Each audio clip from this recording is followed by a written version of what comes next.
Good morning, everybody. Ben and Woods, 97.3 The Fan. It's lovely to be here with you on a Wednesday morning, halfway through the week-ish. Very excited about tomorrow's Roundtable, brought to you by Roundtable Pizza. Just an extra hour to talk about... Why Roundtable? Yeah, simply the best.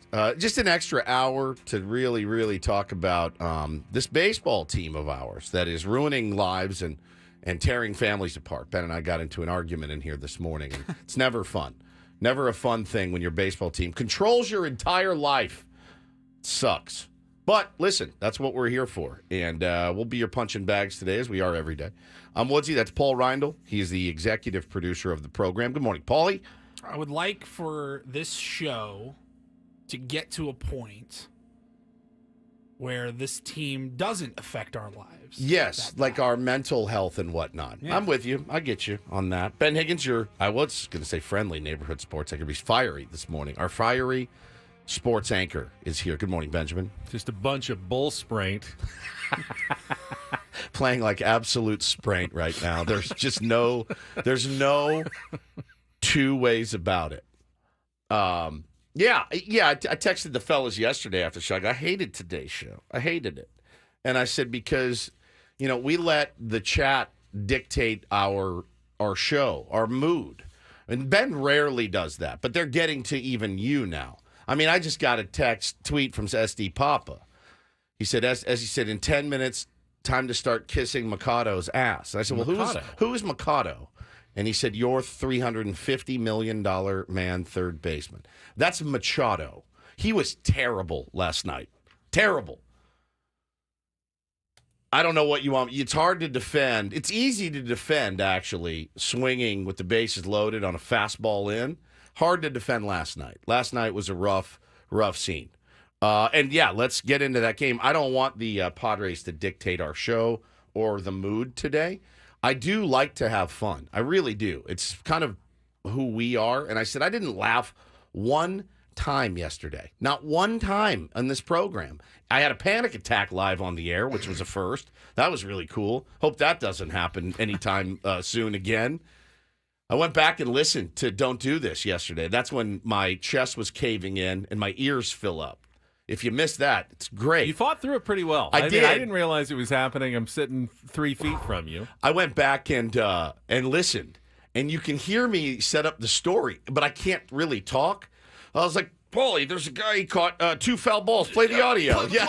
And I'm like chugging water, trying to take deep breaths.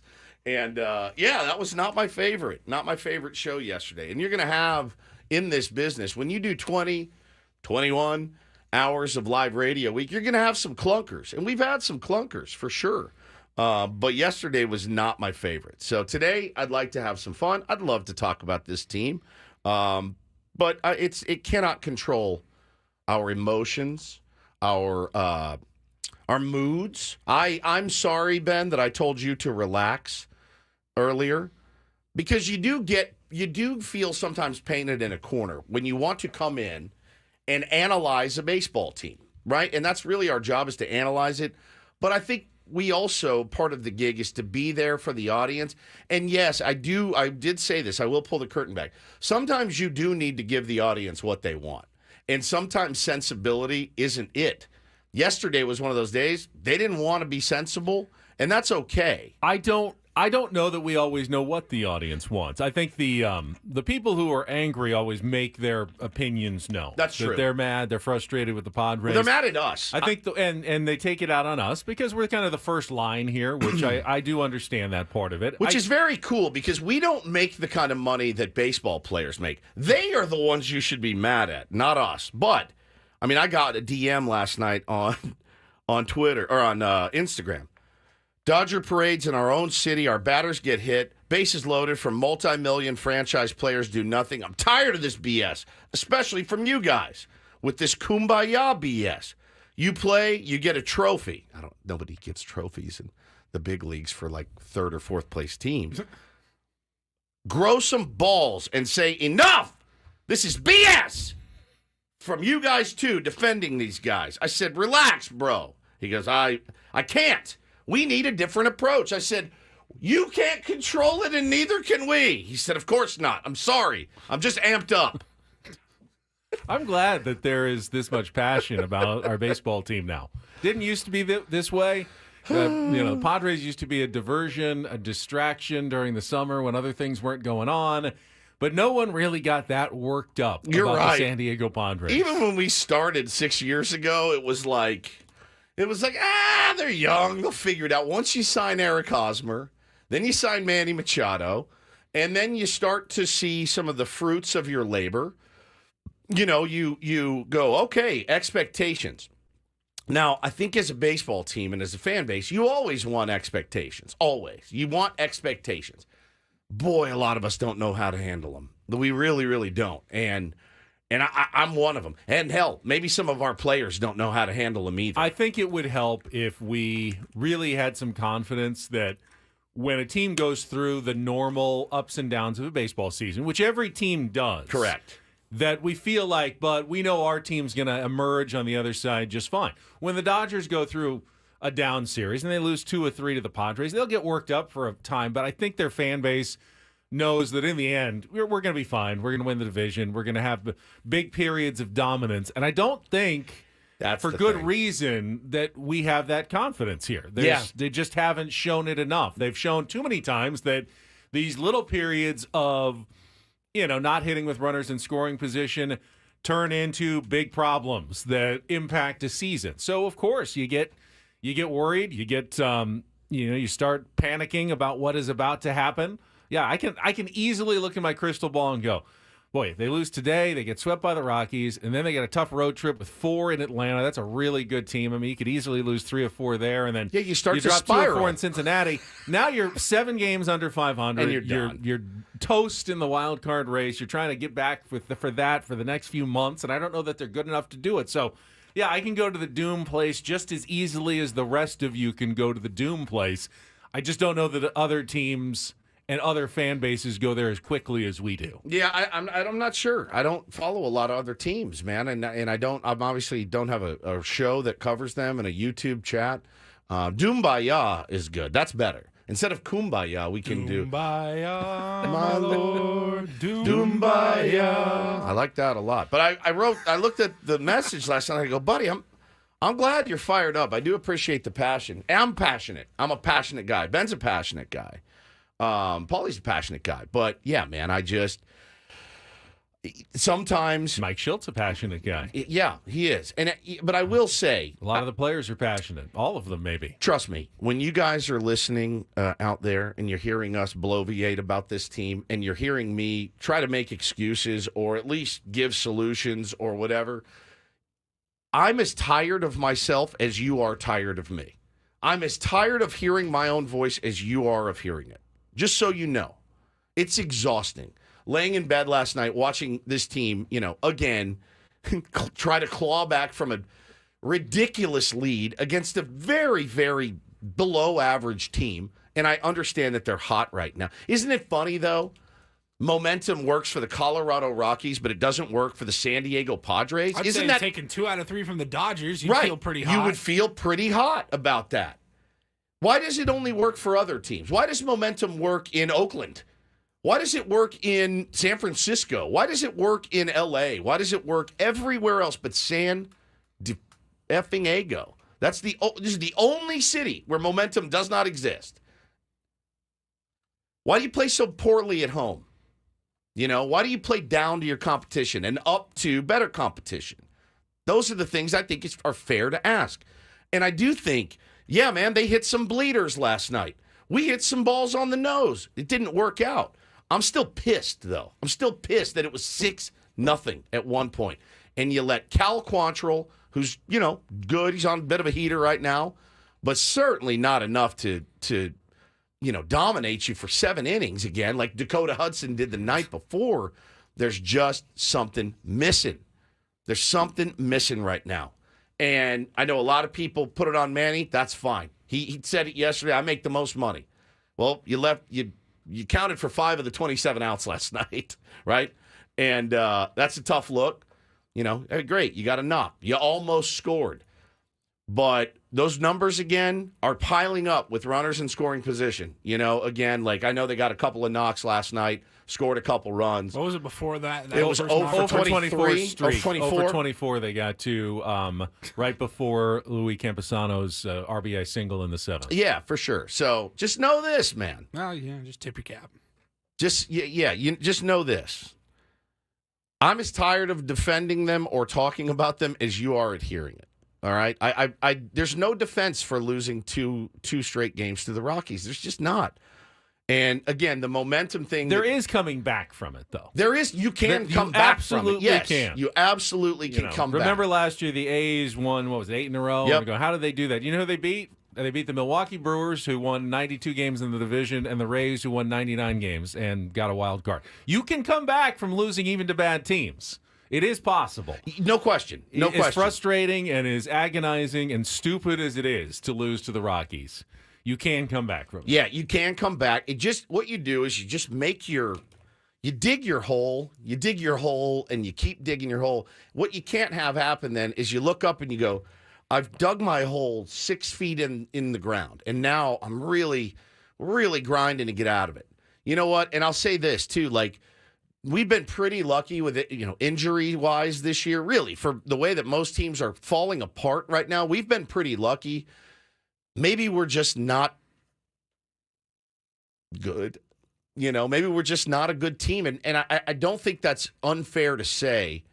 Again, you are what your record says you are. And their record is what, 2 games below 500 now? One game below 500. Just as Elston tweeted last night, as we said, they are allergic. It's like they're allergic to success. It eludes them every time. They step on their junk at every chance they get. And so, yeah, man, I'm frustrated as well. But believe me, I'm tired of talking about it as well. There's days I feel like, man, they really don't deserve a lot of oxygen, They really don't. But I don't want it to ruin our relationship with the audience. I don't want it to, ruin our relationship with each other. They're not worth that, certainly. Never. Never, ever, ever. So we do have some fun stuff planned today. We will do some laughing. We will try our hardest to make you laugh because that's really what we are as a show. But I was pretty hot. I was pretty hot about it last night. Wasn't that hot about the night before. Tonight, think about when I turned the game off after it was 6-0. Think about when you look at your lines last night if you want to place a wager and you're like, oh, Dylan Cease, it's a no-brainer. No-brainer. I'm riding with Dylan Cease, and he pitched really well. You got to pick your starter up. And Manny really had a chance in the first inning to set the tone, and he grounded into another double play. I will say, in honesty, I laughed my ass off when that happened. I could not believe that it happened. The weirdness of baseball, his comments before the game about, making adjustments and whatnot. Same guy, Ryan McMahon, just rips one down to third, boom, boom, inning over. And Manny admitted before the game, he's not right now. No. He's not there. He's trying to get there, but you can't expect him to just overnight find it when he doesn't have it. He doesn't have it right now. I kind of do. Like if it were. It'd be almost more frustrating if he stepped up in the first inning and, now you come up with the hit. I know what you're saying, but he's in a bad spot right now. He said as much. He goes, I'm not where I need to be yet, and I'm trying to get there. If it's Eggy Rosario and he's like, I'm like, all right, I can appreciate that. He's just too talented of a baseball player to play like he's played this season. And I think the same can be said for Xander. I think the same can be said for Tatis at times. And I think the same can be said for Ha-Seong Kim. These guys are too talented. There's a lot of plays you can look at last night and go, come on, dude. You got to get that run in. That's one. Xander Bogaerts, you're a pro. You got to hit that ball the other way. You can't rip it down to third with Manny standing on third. Of course, the next at-bat, when he doesn't need to do that, he hits a screaming liner the other way for a hit. Exactly. But not when it needs to happen. They can all do what they need to do. It just never happens when it needs to happen. Well, that's the runners in scoring position issue they've been going through lately. Get these cats on the road where they play much better baseball, and it's a bummer. It's a real bummer because people show out to Petco Park every single year. But right now, man, the team's not going right at all, and it's really frustrating. And I totally understand your frustration because I'm right there with you. Ben is right there with you. Paulie's right there with you. We all are. But We got to stop letting it control our lives in May. In May. It's May. Well, usually the incorporator's worth, if not a laugh, at least a smile. Yeah, and a snicker. when the word is spraint, which Woods gave Jesse yesterday, meaning a piece of otter dung. Yeah. I've got to imagine that's worth at least some sort of humor on the broadcast last night. We'll get to that when we come back. We'll give you the menu for the rest of the show today. It is a Big League Wednesday. Let you know when everybody's coming on. Good morning to you. We are here for you one way or another. Even if you're angry, we're still here on San Diego's #1 sports station. Kelly's got traffic on a Wednesday on 97.3 The Fan. We'll be right back.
All right, let's see how Jesse worked the incorporator into the game last night. If you missed it, Jesse joins us each Tuesday, voice of the Padres.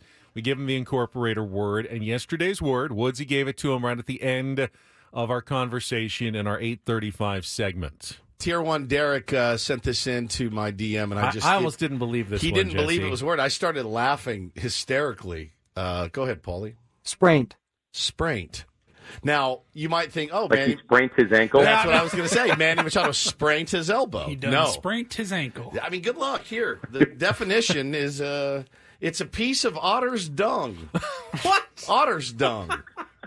Why? What's so Why is special there a about the word for otter's that? excrement that it gets its own word? I don't That doesn't know. make any sense to me.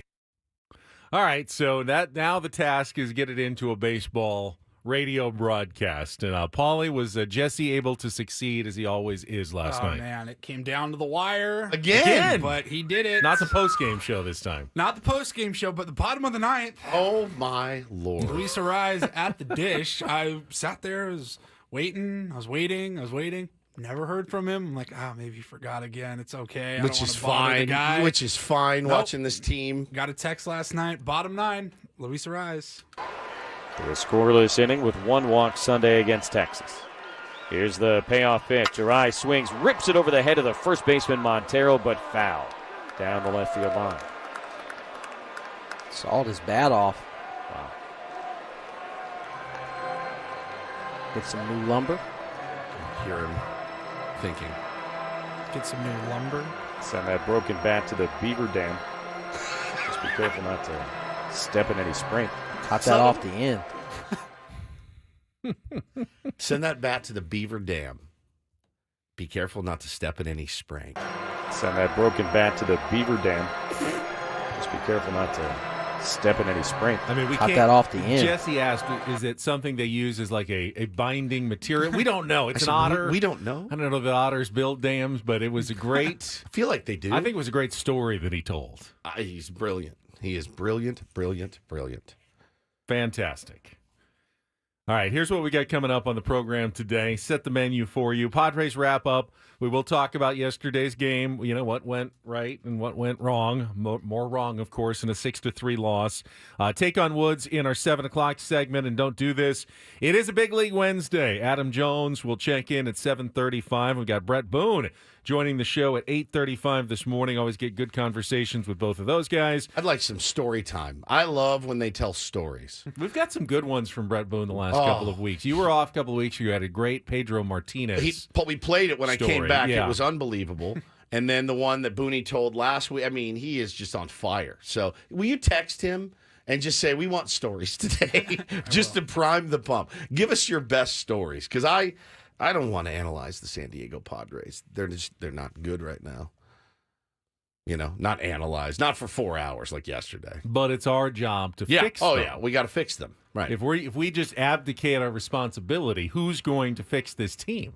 I mean, the coaches? No, obviously not. It's not up to the coaches to fix the team. It's up to the fans and the radio hosts to point out what is wrong so that they can get back in the right direction. That's how other cities do it. Do you think the Dodgers just win the division without the fans giving them a lot of input and direction and the radio hosts kind of guiding? Yeah. They just have better, smarter media members in other cities. That's why other teams do better than ours. I'm happy to go out and hit fungos or whatever. We're going to be down at Petco Park today, going to be interviewing Dylan Cease, which kind of bums me out because he had kind of a tough luck L last night. But in the next opponent, which will be the Atlanta Braves, I believe. Yeah. Which will be an awesome matchup to see. But he's been one of the bright spots this year, certainly. He was good. Yeah. I mean, eight more strikeouts, left the game having allowed just 2 runs. Yep. One more came in after he had left. That Stephen Kolek allowed the inherited runner. But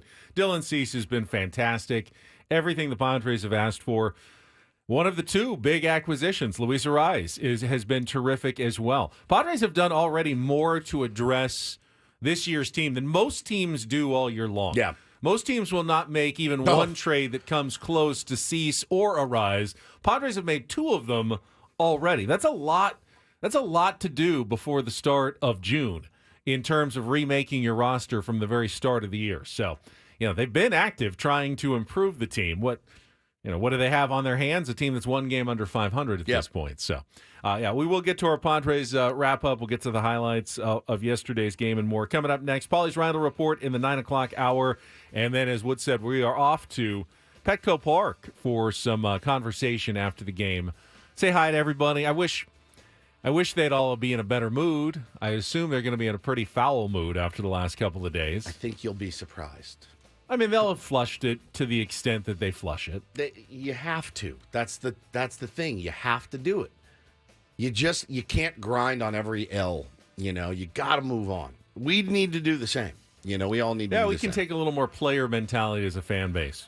Grind during the game, and then after it's over, flush it. It's over. You can't do anything. Move on to the next one. That's it. We will do our wrap-up, and then maybe we'll flush this one and move on to the next one when we return with Ben Woods. I like it. On San Diego's, there goes the Springs all the way down the drain. Down the crapper. On 97.3 The Fan.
Sarah Benowitz is brought to you by Prize Picks. Join the biggest moments in sports with Prize Picks. Pick your players, pick your stats, pick more, pick less. It's that easy. Must be present in certain states.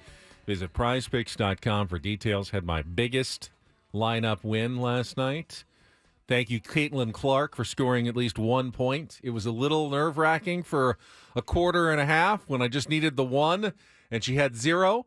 But she did end up getting 20 in her debut. Although the Indiana Fever lost to the Connecticut Sun 92-71, she turned the ball over 10 times. I mean, pros are tougher than college, Woods. That's always the case, no matter what sport you're going to. There's a big jump from college sports to professional sports every single time. For us, would it be like having a podcast and then going on the radio? Yes. Yeah, I do actually think there is a big difference. I don't want a difference. And I don't want to denigrate any podcast. No, there no, are some no. great, talented podcast hosts out there. Massively talented, but it's a totally different game. They don't have to do it live. They don't usually have to do it for 4 hours every single day. You can go back and edit if you want. They don't have to work with hard outs on the clocks on podcasts. It's a different ballgame. It's a different sport. It's very similar. Yeah. It's all we have to compare it to. Just like college basketball and pro basketball, or college baseball and professional baseball. Very similar. The rules are somewhat the same. The mechanics are the same. But it's also a different game once you get to the next level. Yeah, I mean, and people are going to be absolutely gunning for her, man, which is a weird thing, right? Because you can agree, man, so good for the sport. She's brought so many eyeballs here. But also I want to take her down. I want to embarrass her. Oh, the Sun absolutely did. They actually put San Diego player Dejanay Carrington was assigned to her, and she made Caitlin Clark's life miserable. At least in the first half, was just picking her pocket all over the place, and okay, it's a new game now. She still led her team in points. She didn't put up a lot of bad shots. I think she went 4 of 11 from 3-point range. It's not a bad percentage, not great for her, but over 33%. So 1 game in, she's got another one tomorrow, her home opener against the New York Liberty. But I did win on my Prize Picks with. Right. I mean, okay. I'm happy. Congratulations. Joined the club. You've joined the degeneracy club of coming on the air the next day and telling everybody what a great gambler you are. Imagine betting on Can I have my win? Can you give me my win for once? You got your win. Imagine betting on the San Diego Padres, as I've already said today. Imagine it. Could you imagine taking your hard-earned money? Well, if you had the Padres plus 3.5, congratulations to you. We will go through your unbelievable huge win last night in our Padres wrap-up after a check of traffic here on 97.3 The Fan. From the 97.3 The Fan Traffic Center, here's Kelly Danick. Traffic is sponsored by Air Max, San Diego's highest-rated heating and air company. Visit them at airmax.com. Got a solo vehicle accident now. Southbound 805 at the eastbound 8 connector ramp. They may have to close that transition to clear that. That's South 805 at the eastbound 8. In the North County, crash involving a car and a motorcycle southbound 15 past Deer Springs Road. That is over to the right shoulder. Looking for the best in HVAC? Choose Air Max, San Diego's highest-rated heating and air company, with free diagnostics on all repairs and estimates. See why over 1,300 happy customers have given Air Max 5-star Yelp reviews. See Air Max today at airmax.com. I'm Kelly Danick with Ben and Wood, San Diego's #1 sports station, 97.3 The Fan. It's a shame if they lose. Oh, a shame indeed. It's a complete crap. Oh, I did not like that. Here are the lowlights from yesterday's game. Are you kidding me? Boo. It's the Padres Wrap-Up, presented by Hamul Casino. With thrilling slots and tables and all the best rewards, Hamul Casino has all the fun you're looking for. Hamul Casino, fun above all else. We'll give it 16 minutes of salt, and then we'll, get back on the bump and figure it out. It's not your fault. First pitch on the way to the left-hand hitter. McMahon skies one to right field pretty deep. Fernando backing up, checking where he is. At the wall, leaping up, gonna go. Moonshot to right for McMahon. His 6th home run of the season. And the Rockies' strength, it is 1-0 here in the 4th. The 0-1 from Cease, grounded right back up the middle, hits second base, and deflects into shallow center for an RBI single. Tovar comes in to score. The Rockies lead it 2-0. The 1-0 pitch is hit on the ground sharply up the middle. That's into right center and a base hit. Rogers will come in and score. Doyle going to go first to third. Behind the play, Cave goes into second base. An RBI single for Jake Cave. And now a 3-0 Rocky lead. Pitch on the way and a little roller up the third baseline. That's going to be trouble. Kolek picks it up, throws to first, not in time. Bang, bang play as Doyle comes in to score, and it is now 4-0. No balls and a strike to Beck. And he lines this one softly into shallow right. That'll drop down in front of Fernando, an RBI single for Jordan Beck. His first run batted in the big leagues, and the Rocky lead is now 5-0. Ezekiel Tovar leads off. First pitch swinging, hits one to deep left field, and gone. A home run to begin the seventh. Tovar's fifth of the year. Led off last inning with a double, leads off this inning with a home run, and now 6-0 Colorado. One for their last 26 as this one's grounded up the middle into center field and a base hit. Well, forget all that.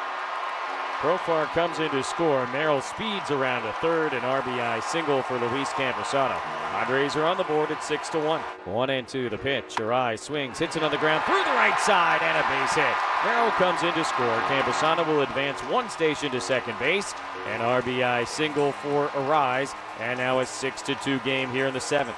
1-1. The pitch to Cronenworth bounces away. It's going to go all the way to the Padre dugout. Tatis has scored. Arise is thinking about it, and I think the ball rolled into the dugout. 1-2 to Tatis. Here's the pitch, and a ground ball to the left side, charged by Tovar at short. He's got it. Off balance, throw to first is in time. And a 1-2-3, bottom of the ninth for Tyler Kinley as he collects his first save of the year.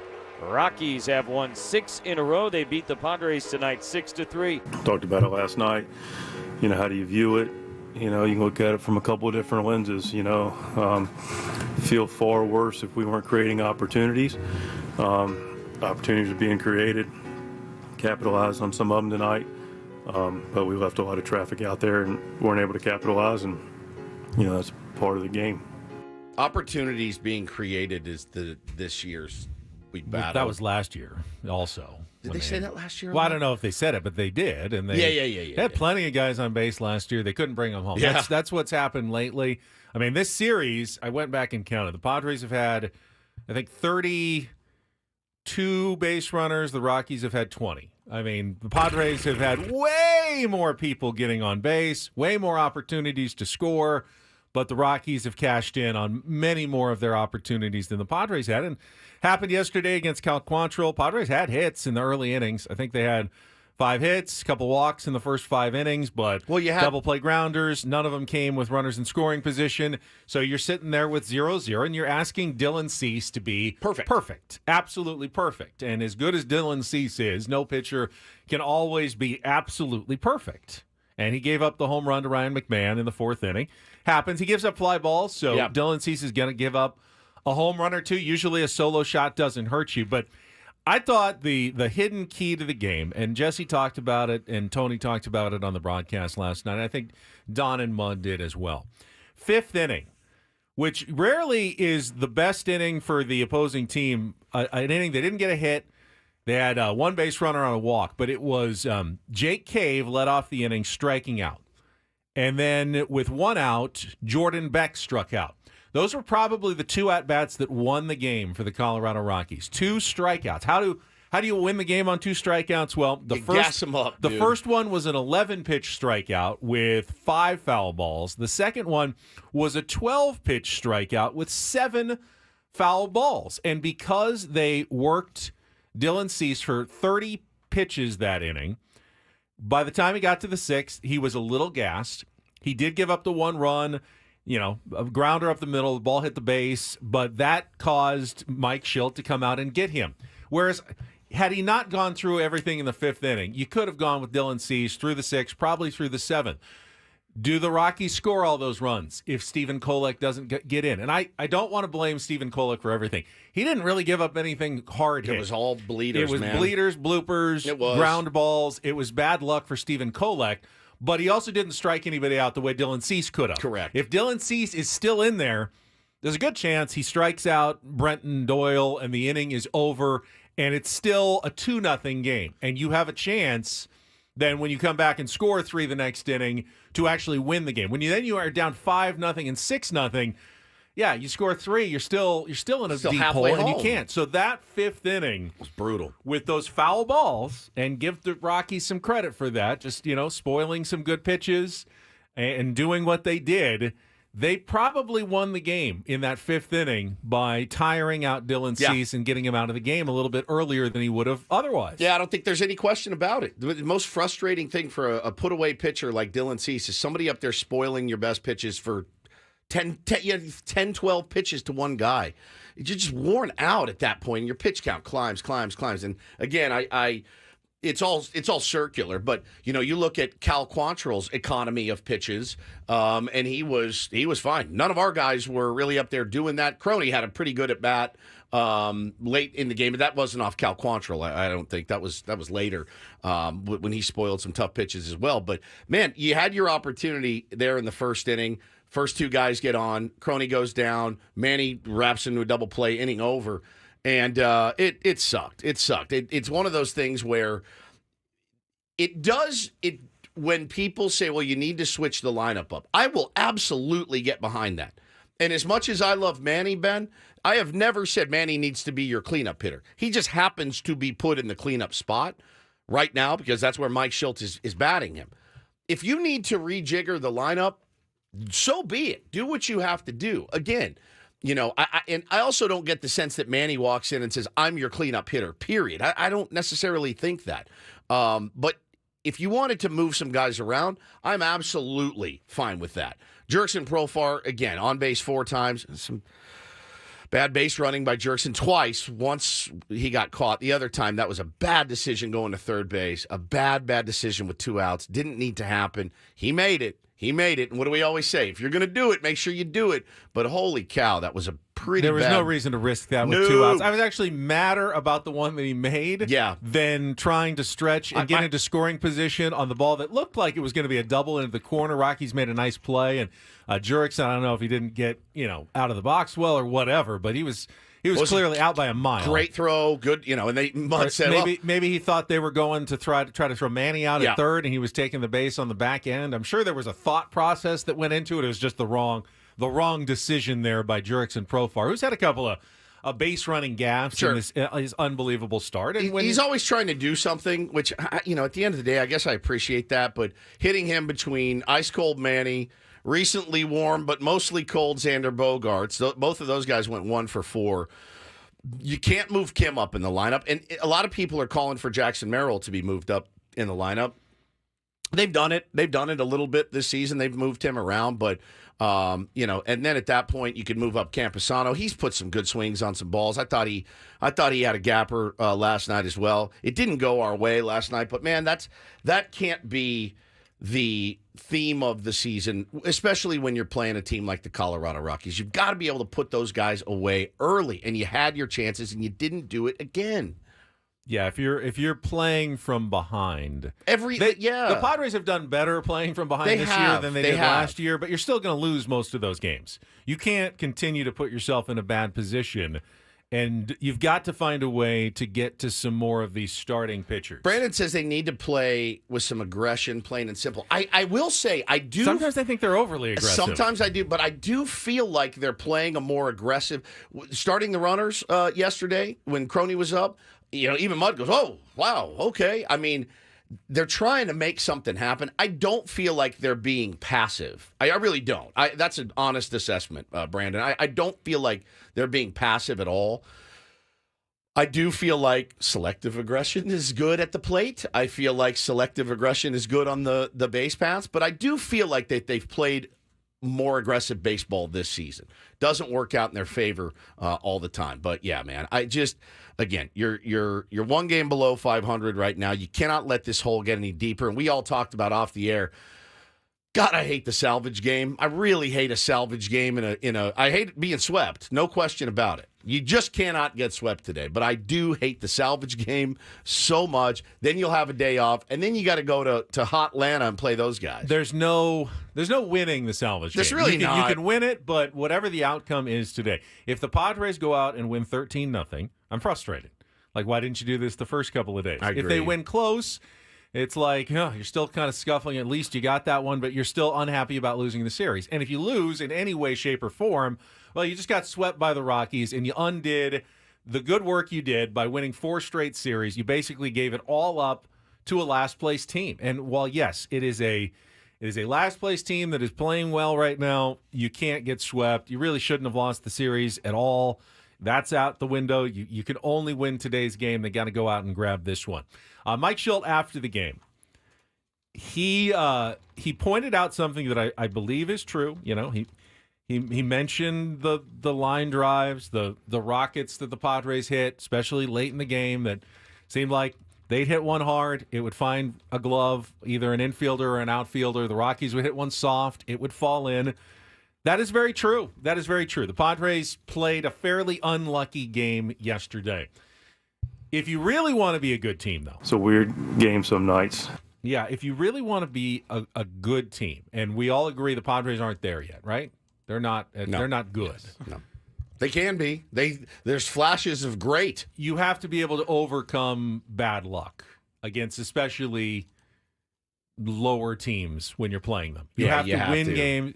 You will get unlucky in a baseball season, and sometimes you can't overcome an unlucky game. It just happens, but you have to be able to be good enough to overcome those line drives that go at people. Give yourself more chances and more chances, just to the point where it's just inevitable that you're going to win some of these games. And the Padres are not at that stage yet, where they are just so inevitably good. The Dodgers feel like a lot of the time they're like inevitably good. There's a difference between being locked in, like, damn, right at him. All right, I'm going to rip the next one. Yeah. And feeling confident that they will rip the next one. Now it's like, oh, there was the one that we've been waiting for. Yeah. And, of course, it was right at somebody. Sure. And then they're going to roll over or strike out. You know, the Campy hit a seed, Manny hit a seed that Jake Cave has turned into prime Griffey out there in right field, man, and has made 2 really nice plays late in games. Tip your hat to him. That's the only guy I'm tipping my hat to, by the way. Him and the guy that worked the 15-pitch AB. I'll tip my hat to those guys. That's really hard to do. One of them was Jake Cave. 2 of they. Yeah. The other one was Beck. I'll tip my hat to those guys, but as far as those starting pitchers go, you should have lit both those guys up, man. You absolutely should have. All right, we will come back. Hour number 2, play a little Take on Wood. Still looking for our first qualifier this month for our new trip to Las Vegas. We will play when we come back. Don't Do This is ahead as well. And Adam Jones, busy 7 o'clock hour on a Wednesday on San Diego's #1 sports station, 97.3 The Fan.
So I did look it up to give a little perspective. Padres seemingly owned by the Rockies. Not just this year, but, I mean, in recent years, the Rockies have been bad. Yeah, I saw something yesterday. It was the last 3 years, I think they're tied, 28 and 28. Yeah. I mean, against a team you should be owning. It's just really frustrating. It does happen, though.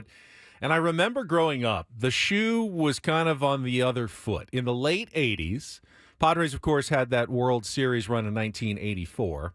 But after that, they weren't great in the latter half of the 1980s, whereas the Dodgers were a team on the rise, eventually winning the World Series in 1988. But for whatever reason, Padres owned the Dodgers in the latter half of the 80s. Even in the year that the Dodgers won the World Series, Padres went 11-7 against the Dodgers. Padres were finishing, 5th, 6th, 4th in the NL West. The Dodgers going to the World Series, winning it. Padres are 14 games above 500 against the Dodgers in the latter half of the 80s. They just had their number. It's just a team, for whatever reason, they always seem to play their best against the Dodgers in that latter half of the 80s. And, it was one thing you could hang your hat on. There wasn't a lot to hang your hat on right then as a Padres fan, but you could say, hey, at least we own the L.A. Dodgers right now. Obviously, the shoe has been on the other foot for a while. The Dodgers have owned the Padres until this year. In recent years, have not won a season series against the Dodgers since 2010. But the Rockies seem to have the Padres number, at least more than they should, given the quality of the rosters, the amount that is spent on the two teams, the lack of success the Rockies have generally against other teams in baseball. Why do they have the number of the San Diego Padres? I don't know. Filing under the that's baseball that Buddy Black, the manager of the Rockies, is so fond of that expression. So that's a little perspective from growing up when the shoe was actually on the other foot and it worked in favor of the Padres. Just it can't go on because they're not going to be good for a while. They don't have a lot of organizational depth. They don't spend a lot of money. You got to figure out a way. It was such a key to the season for us when we are going through everything that's important to the San Diego Padres this year. It was literally, just don't get bodied by the Dodgers. Okay, no problem. Check. And you have to handle business against the Rockies. You can drop one here or there, but it can't be, we've won twice, they've won 4 times. That's got to even out. You win today, you're 3-4. You have more chances against them. You can't lose to those guys anymore. You really can't. And I know they're a big league team. I know their guys are trying. I understand it. I mean, even if you won the rest of the games, 7 more against the Rockies, you're probably going 9-4 was kind of the minimum I was hoping for. That was correct. Like the minimum I was hoping for. And now you got to win 7 in a row. And now that's the best you can do if you win 7 in a row, which, man, let's be honest, they probably aren't going to do. They're going to find a way to lose at least a couple more, if not more, to the Rockies this season because they are that frustrating and that much of a thorn in the side of your San Diego Padres. J. Joe says it'll be hilarious when the Pods miss the playoffs by 4 or 5 games, and those games are I don't think the Rockies. Our definition of hilarious is different. I won't be laughing at all. Do you think that's going to break Ben? I'm going to fall out of my chair laughing like, the Padres, they missed the playoffs by 2 games, and then they lost so much games to the Rockies. I will not find that funny. That will not be my favorite thing. You listen, playoffs are a long way away. They got a lot of work to do, man. A lot of work to do. Didn't get the job done. They have not gotten the job done at home, which is the thing that really bugs me the most. 10-15 at home is just not good. 12-8 on the road, 10-15 at home bums me out more than losing to the Rockies. It's just tough. It's tough. It's a tough look for those guys to play so poorly at home. And, the battle back and all that notwithstanding, it's a bad look, man, to do that to the fan base. Oh, let's talk for a second, though. Did you hear before? Are you doing something? I just want to get a contestant on the line for Take on Woods while you do this. So call now, 833-288-0973, our chance to take on Woods. Win the trip to Las Vegas coming up in a couple of minutes. I always like to give you a chance to dial us up and just stay on hold. No one's going to answer the phone, but if you hear the click and you hear the station, then you're in queue for Take on Woods. So call now, 833-288-0973. My wife went to the game last night with her mom. You weren't there. I saw her pictures, and I was wondering. I don't know if Woods is there. No, I was being crap dad at home, as usual, so went to dinner with the kids. And remember, if you question your skill as a parent, you're probably a good parent. If you just assume you're a good parent, that's when you have problems. Yeah, 100%. I had a nice time with the boys. You know, it's peaks and valleys, right? We go to dinner and they start acting up, and then they have a new thing where they go, "You're being mean to us," and I'm like, "I'm not being mean. I'm your dad. This is how I talk, right?" So anyway, we go home. I'm watching the game, and I start to hear the boos raining down. So when Hannah got home, she goes, "I've never heard Petco boo like that," and I said, "Good. I think that's inherently a good thing. Just like us, I just got a DM from a guy who goes, "Man, I can't believe you guys you get attacked when they lose." And I go, "Bro, it's the worst part of the job, but I totally understand it, and I do appreciate the passion." Where do you guys stand on the boos? I'm absolutely fine with it.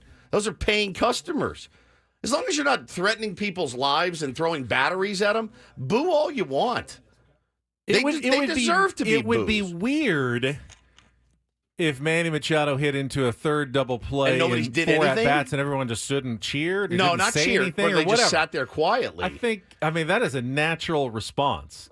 My guessing, even the players in the dugout, they're not going to boo, but internally they're probably booing. Yeah, booing themselves. It's just, I mean, that's your feeling when your team's not doing well. Just deflation, right? That's how you express it when you're in the stands. Doesn't mean you hate them. Doesn't mean you're not going to cheer. There was really loud cheers when the Padres scored their 3 runs and 100%. brought Jake up as the tying run there, and he ripped one to Jake Cave, as you said, Ken Griffey Jr. in his prime out there Griffey in right field to make another play. But, they were there. They were involved in the game. They were into the game.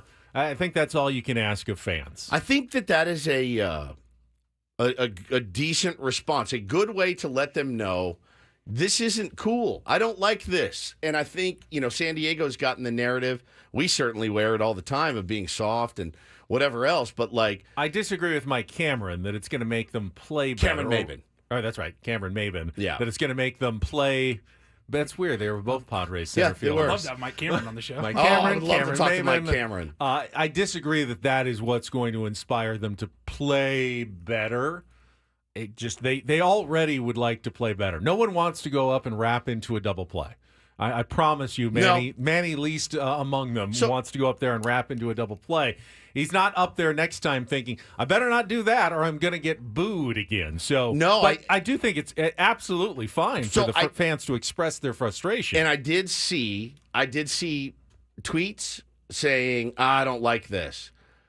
I don't like this. And then Nicole in the chat said there should never be any booing for our home team. I don't really agree. I don't agree. I think that booing is maybe the healthiest way to get it out, right?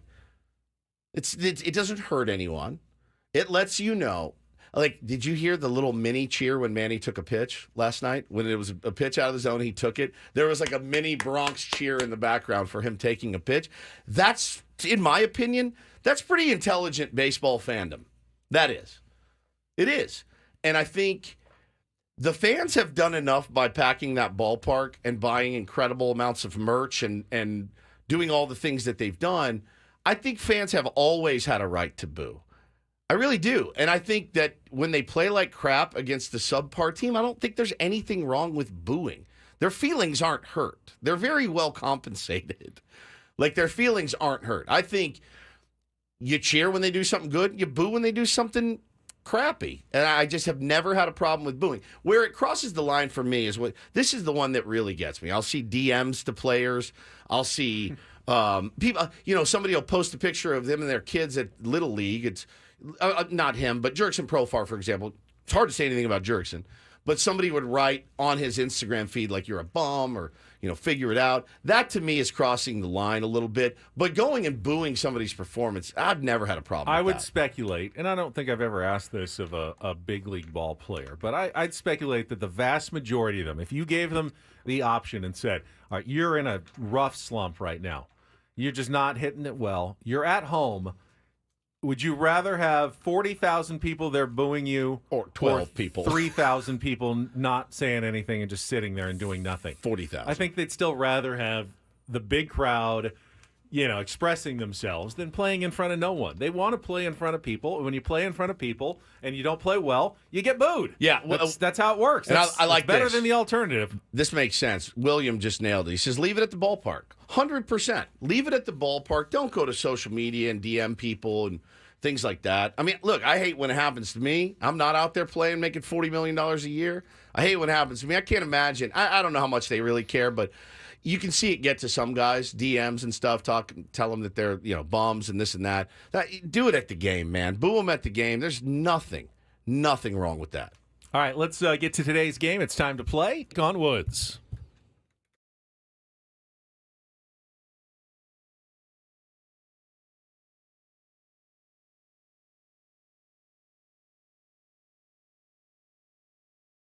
All right, we're going to go to Jared for our contestant today. Good morning, Jared. How are you? He went to Jared. We went to I'm Jared. well. How are you guys? Could only be Jared. All right, Take on Woods is brought to you by Valvoline Instant Oil Change. It only takes 15 minutes. You don't have to get out of your car. For directions and discounts, go to SoCalOilChange.com. That's SoCalOilChange.com. Woods has left the studio. So, Jared, the floor is yours. If you can beat or tie Woods, we're going to put you into the drawing. First one would be in for the 2-night stay at the Westgate Las Vegas Resort and Casino. 2 tickets to Warrant, Lita Ford, and Paralandra on June 22nd. An unforgettable night of pure rock bliss. Tickets are available at Ticketmaster.com. Here are the categories you have to choose from. We have A View to a Killer. Killer, the key for all the questions and answers there. Soundtracks of the 90s. That one's a little different. Give you 3 songs. You got to tell me the movie all 3 were on the soundtrack in from the 1990s. And our new category, In the Year of Our Lord. Those are 5 different songs that include years in the title. So, Jared, A View to a Killer, Soundtracks of the 90s, or In the Year of Our Lord. What would you like to play? Let's try Soundtracks of the 90s. Ooh, all right. We have not done one like this before. Today's game a little different. So, again, I will give you 3 song titles. You need to tell me which movie soundtrack all 3 songs appeared in together. All of them well-known movies from the 90s. But you got to know your stuff, I think, to get this one right. We'll see how you do. Jared, are you ready to play? I'm ready. All right, no 2-second song. So your time begins when I give you the first list of 3 songs. Remember, we're looking for the movie title on all of these. Are you ready to play? Yes, you are. All right, 60 seconds on the clock. Time begins when I start reading. Good luck, Jared. Let's take on Woods. Trust in Me by Joe Cocker. I'm Every Woman by Whitney Houston. I Will Always Love You by Whitney Houston. Jeez. Pass. Jungle Boogie by Kool and the Gang. Girl, You'll Be a Woman Soon by Urge Overkill. Son of a Preacher Man by Dusty Springfield. The Blues Brothers. Incorrect. Wood by Alice in Chains. State of Love and Trust by Pearl Jam. Breath by Pearl Jam.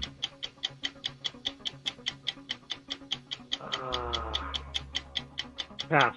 Stay by Lisa Loeb. My Sharona by The Knack. Tempted by Squeeze. Man, this is a tough one. Yeah. Pass. Lust for Life by Iggy Pop. Perfect Day by Lou Reed. Temptation by New Order.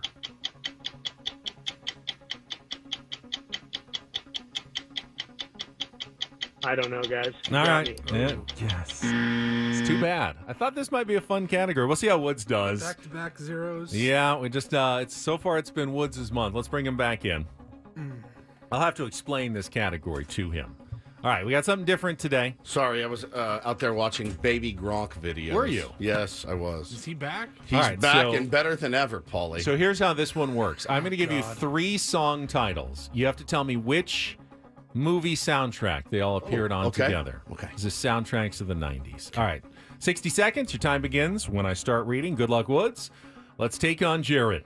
Trust in Me by Joe Cocker. I'm Every Woman by Whitney Houston. I Will Always Love You by Whitney Houston. The Bodyguard. Correct. Jungle Boogie by Kool and the Gang. Girl, You'll Be a Woman Soon by Urge Overkill. Pulp Fiction. Correct. Wood by Alice in Chains. Singles. Correct. Stay by Lisa Loeb. My Sharona by The Knack. Tempted by Squeeze. That is Reality Bites. Correct. Lust for Life by Iggy Pop. Perfect Day by Lou Reed. Temptation by New Order.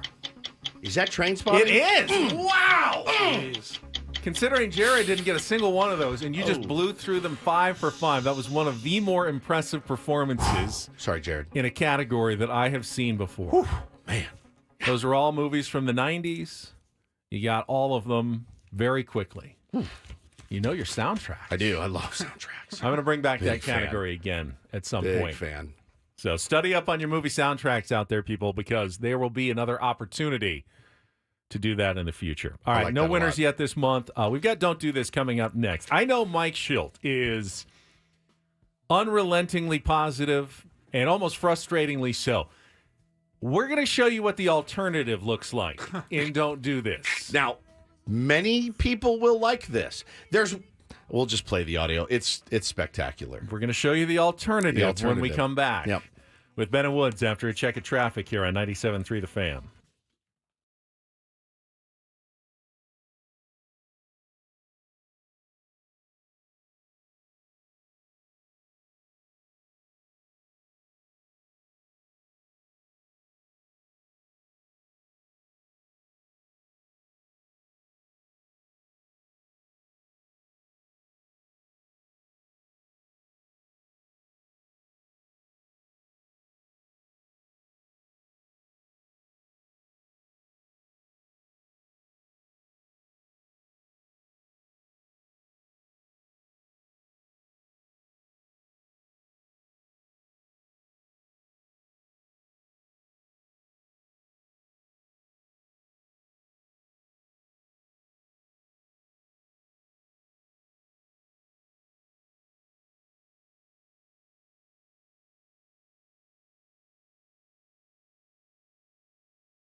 Don't Do This is brought to you by the Craft Taco in Sorrento Valley. The Craft Taco has some of the best quality tacos in all of San Diego. Go to thecrafttaco.com. Take a look at their happy hour specials today. Thecrafttaco.com. So Mike Shildt, even after the toughest of losses, usually sees a silver lining and has some positive things to say about his team after the game. For some fans, it can be hard to even listen to. Very frustrating when the manager is so relentlessly positive. You want to hear a manager rip his own player, right? For failing to come through. Well, I have an example for you last night. Comes from the Cardinals-Angels game, and manager Ron Washington, who at one point was possibly very close to being a Padres manager in the past. So the Cardinals had jumped out to a 5-0 lead. The Angels rallied. Then the Cardinals went back ahead. It was a 7-6 game, 8th inning, runner at third base, less than 2 outs. Luis Guillorme is at the plate. And Ron Washington calls for the suicide squeeze. Ooh, mama. Aggressive call by the manager. Jojo Romero on the mound, and Luis Guillorme gets a pitch. He's a left-handed hitter. Yep, left-handed pitcher. He gets a pitch that is way outside in the right-handed batter's box and misses it. Zach Neto, who's coming home from third, he's tagged out, and the inning ends up without the Angels scoring, and they lose by 1 run. Unfortunate situation. Here was what, though, Ron Washington had to say about the incident after the game. Lefty on lefty. I didn't sink a ball left-hander. I didn't want him to hit into a double play. He can handle the bat. He didn't do the job. It wasn't anything I did wrong. He didn't do the job. I would have rather went to the 9th inning with a 6-6 lead. Of course. Than to went to the 9th inning the way we did. How do you get a 6-6 lead? What's a 6-6 What is lead? a 6-6 lead? Just think of some of the at-bats tonight from Shawnerwell and Paris, and good ones against... No, very good ones. We fell behind 5-0. We fought back. Oh. We tied the ball game. We had a good matchup. Lefty got us. End of the game, the home run the lefty hit was the game. So we tried to do something to get back in the game. It didn't work in our favor. I actually I don't mind. Well, it. I mean, Just one part. So he explains the rationale for calling for the suicide squeeze, but ultimately it was foiled by a pitch that was almost unbuntable. I mean, you can try to say that nothing's unbuntable, but it was almost a pitch out, essentially. You know, either they knew what was coming, they had stolen some signs, or they reacted. Maybe Guillorme tipped it too early, and that would be on him. Actually, he didn't. He didn't get around early enough. It didn't look like he did. But listen to the rest of the clip. When a pitcher is that wild, does that make it a little tougher to Wow. He was throwing the ball in the strike zone. He wasn't. Why are you making excuses? He was throwing the ball in the strike zone. He did not get the bunt down. Period. I have like little to no problem with that. The only thing, but that ball wasn't in the strike zone. It wasn't close to but the it's strike suicide. zone. You have to bunt it. If it's up, if it's down, you have no choice. You're going to get your guy killed at home plate. So wherever, it's the worst call you can get if you're standing at the plate is, suicide squeeze. Wherever it goes, you have to. So you don't think Ron get throwing his player under the bus is that don't do this? So no, the only thing that bothered me about it was him saying it was his fault. It wasn't my fault. That is just the one little thing that irks me. But the rest of it, I called for a suicide squeeze. He didn't get the job done, and that's what happens. I have no problem with it really, but it's just the whole thing of saying nothing I did wrong. I love Ron Washington. I do. He's an absolute treasure. But that suicide squeeze, no matter where it's pitched, you got to get it down. You really, really got to get it down. So, yeah. It was way outside. It was. Oh, it was a tough pitch to bunt, but your guy's going to, it's an easy out if you don't do it. It's such a ballsy call. It really is. I think I like my chances there swinging. I really do, with a runner on third and 1 out. I really, really do. I feel for Ron as well, as Bill just said. But I don't really mind that. And he's done that, guys, all season long. This isn't new. I mean, he had no problem going after Joe Adell, who, by the way, is playing spectacularly right now for the Anaheim Angels of Los Angeles. L.A. Angels. So he this is how he's always been. He's old school as it gets, and I kind of like it. I do. I kind of like it. He'd be another one that's fun to cover. Mike Shilt's pretty fun to cover. Wash would be next level. All right, speaking of managers, let's stick with that for more Don't Do This. Well, our pal Skip Schumacher, I have not seen many managers in baseball unejected. I have seen managers ejected plenty of times, and you guys may remember the Aaron Boone situation from a couple weeks ago where Boone got thrown out for a fan saying something because Hunter Wendelstedt thought it came from him. Caught in 4K. Caught in 4K, clearly said nothing, and he gets run from the game. So this one was a little bit different. It was the Tigers taking on the Marlins, and some chirping. It was early chirping from the dugout. They warned Skip. He said, all right, I won't say anything. Camera was on him the entire Yeah. time. So eventually somebody else says something, they run Skip. Right away. Boom, you're gone. So Skip runs out, hands extended. What? I didn't say a word. Okay, we're good, he says. You can literally, he's talking to the umpires, and then he just says, all right, he swallows his words, does not say whatever he was thinking. And then he's sitting there, and then he gets run. This is second. You're right. This is it is an Aaron Boone situation here. We can safely say he literally wasn't saying anything. So now they're going to have like a Usual Suspects DVD cover lineup and say, who is it that said something? And then the umpire actually says, and they catch him on camera saying, whoever it was has to go. So they texted him. He said, they told me to pick somebody. This can't happen. Execute one member of your staff now. Pick one. Who is it? You gotta vote one off the island. Who's it going to be, man? If you don't pick one, I'm going to pick one for you. It's hard too in those sparsely attended. They should have brought a lie detector test out. Did you say it? Did you say it? Yeah, we got one off Amazon. Yeah, we still have one. Could it have been a fan in the second row, like it was in the Aaron Boone situation? It just, in those sparsely attended games. Then you go, it was the backup bat boy. You can hear. Don't need. You can hear everything. You can hear everything. And so there's 14 people there, and you hear like, hey, shut your mouth. And then he just goes, pick somebody. What? That can't be. You can't throw somebody out if you don't know who said it. You can't just go over and like, I want to throw somebody out today. Holy cow. You have to have a specific person to throw out of the game. Yes, exactly. Now, in the Aaron Boone situation, the umpire said, hey, you're responsible for what's said in your dugout. I heard it from your dugout. You're the one who's gone. Now, it wasn't even our dugout. They didn't do that for Skip Schumacher. They unejected Skip. So I texted him this morning and go, you ever been unejected before? Unejected. You're gone. Actually, you can stay. It's like me with my kids. Good argument. I changed my mind. I changed my mind. We'll get rid of someone else. God, he was around, though, for a 1-0 win. Yeah. Walk-off in the 10th inning, right? That's exactly right. All right, finally, quickly, do this. DD Mega Doo-Doo. I mean, we need some positive Padres news, right? How about right-hander Adam Mazur, promoted from Double-A San Antonio to Triple-A El Paso yesterday, and comes right out in his first start for the Chihuahuas with a quality start, 6 innings, 2 runs, 6 hits. Always a tough environment to pitch in the Pacific Coast League.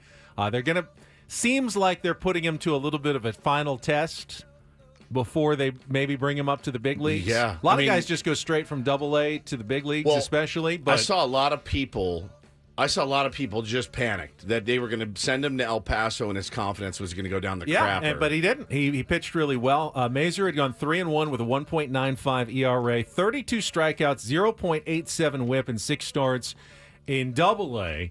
Now he's off to a good start in Triple-A. The question now is how many more starts do you need to see before you give him an opportunity on the big league level? Is he the next guy who gets a chance when you need another spot start? It looks like Joe Musgrove might be back this weekend. That'd be great. Against Atlanta. But if you need another starter, is Adam Mazur the next option from the minor leagues? He's certainly making his case right now. Yeah, I think that is very qualifying of a do this for sure. And that is Don't and Do This for a Wednesday. That was Don't Do This with Ben and Woods on 97.3 The Fan. All right, I'm checking my texts. No, we do not have Adam Jones. He's in meetings right now. Meetings? Meetings. All right, that's fine. So I'm going to pivot for a second. I got challenged by my buddy. He said, would you, I told him, I gave him one of my opinions, and he said, you wouldn't say that on the radio. And I said, yeah, I would say that on the radio. He says, you're going to offend some people. I said, I don't think so, but I guess you guys can be the judge if I'm offending people or not. with my next I opinion. do not like this game. You listening in your car, at home, or wherever can choose to believe this or not. Woods and I have I have no idea. No zero. idea. I know. No This idea is- what he's talking about. This Zero. is what happens when Adam Jones is in meetings, apparently. Oh, boy. You Oh, get a boy. surprise content with Ben and Woods coming up next on 97.3 The Fan.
This hour of Ben and Woods is brought to you by Prize Picks. Join the biggest moments in sports with Prize Picks. Pick your players, pick your stats, pick more, pick less. It's that easy. Must be present in certain states. Visit prizepicks.com for details. Very nervous about this. It almost felt like it was terrified. a challenge here. Like, you wouldn't say that on the air, would you? I go, yeah, I would. I absolutely would. And I will share that opinion with you right after a check of traffic here on 97.3 The Fan. From the 97.3 The Fan Traffic Center, here's Kelly Danick. Couple of problems on our northbound freeway. Stalled car in the fast lane, northbound 805 before Imperial. Also traveling on northbound 125 before Hamishaw. Collision involving several vehicles there in the center divide. Still clear this accident in the North County. Southbound 15 past Deer Springs Road. Car and motorcycle involved. It's over to the right shoulder. And Kelly Danick with Ben and Woods, San Diego's #1 sports station, 97.3 The Fan. So this is my buddy Scott, who I just played golf with a couple of weeks ago, and we do majors picks. Every time there's a golf major, we will draft like 5 guys, and we got a little bet that we do against each other every single major. So we did our picks yesterday for the PGA Championship, which begins tomorrow, and I selected Rory McIlroy as one of my picks. And he texted me this morning and said, "Did you know that Rory had just filed for divorce from his wife, Erica?" I saw that. When you made that pick. They had been married, I think, 7 years, have a little 3-year-old Poppy, little cute girl, and it's a bummer. It's a sad story. Seemed like a really good relationship. Have no idea what happened in it. And I said to him, yes, I did know that, and it actually factored into my choice of Rory McIlroy. And he said, you can't say that on the air. And I said, I absolutely can. And here's my thought process behind it. Divorce is not something that you like on the whim. Like, you had a bad evening on Sunday, and then Monday you woke up and filed for divorce. It's probably something that has been stressful for both of them for months or even the last couple of years, Sure. and is finally in the last stages of resolution. Filing for divorce is the last step and was probably a very long, difficult, and ugly process for both of them. And if there's any sign that could actually be true, that Rory is actually emerging from the stress of whatever was going on in his life, and hasn't really shared it, even on the Netflix documentary, you saw none of that with Rory. He's won twice. He won the team event. He won last week. He's playing really good golf. And it's not necessarily because he's not, with his wife anymore, but it seems as though he had something going on in his personal life that was very stressful and difficult, and perhaps he is emerging from that in a different place. I also heard mention that the last time that Rory went through a big breakup was 2014. Remember, he used to go out with tennis star Caroline Wozniacki. I did not know that. They did. And then in 2014, they broke up, and he went on a huge winning streak that year as well. That's amazing. Emerging from that relationship. So, yes, it was part of my equation. Now, I have no idea what went on behind the scenes. I assume it's one of those situations that it's private, it's a relationship, it's difficult. I'm not saying that Rory is, getting some sort of benefit from being single Rory and, going now he can be himself or whatever. No, it's not that. I just assumed it was probably really stressful and difficult, whatever was going on. And hopefully they're, figuring it out and getting to a place that I think they filed for like joint custody, hopefully not, too unamicable, whatever is going to go on, and wish the best for all of them. But Rory seems to be playing well right now for whatever reason, and I decided to pick him this week for the PGA Championship. I don't think it's that hot of a take. I don't. I think he's also just playing really well, which helps. Now, Tiger Woods, when he was doing his deeds, yes, there was no better golfer in the world. True. When he stopped doing his deeds is when then he I don't know if declined. Rory's doing or not doing Right, any deeds. I've yeah. got no idea. Exactly. But I also didn't pick Scotty Scheffler, and I always pick Scotty Scheffler. I think he's the best golfer on the planet right now, and part of my thinking was he just had the baby. It's been occupying their lives and their minds. Having a baby is exhausting and stressful. I don't think he's going to be playing his best golf. Now, he said, I got a lot of practice in. I feel like I'm ready to go. I don't feel like the 3 weeks off is going to hurt me, but I didn't expect Scotty to play his best golf after having a baby. And he goes, so you'll pick the guy who's going through the divorce, but you won't pick the guy who just had a baby. And I go, yes, it's just different circumstances entirely. Well, it also doesn't hurt that he's also swinging it well, super well. Of course. Somebody Does said, one have anything to do with the other? I don't know. Andros said, "I'm offended that you thought that would offend us." Now, Scott thought it would. Now, your buddy Scott is more buttoned up than you are. You said he's like mud. He goes all the way to the top, the top button, and then Don that doesn't want to do that. But yeah, Scott, we talk about way dirtier things than that on this. That's program. what I thought too. By the way, just as an aside. Last week was a very sexy week on Ben and Woods. It was very, very adult. And I got a couple DMs, one from a sweet, sweet mom. She goes, "Come on, guys. I'm driving the kid to school. We're talking potty talk." And I said, "You know what? You're right." I did, for a second, get a little defensive. And I went, come on. This is a show for adults. I love that kids listen. I really do. I think it's great. We have to do a better job. This is called accountability. We have to do a better job at saying, this is not hard to do. Hey, parents, driving your kids to school, this is an adult conversation about a nude cruise. You may want to turn it down for a few minutes. Just rest assured, we'll still talk about nude cruises. Yeah, I'm not going to change our content really for anything, but I need to do a better job at warning warning people, hey, you're driving in school, this may get a little adult.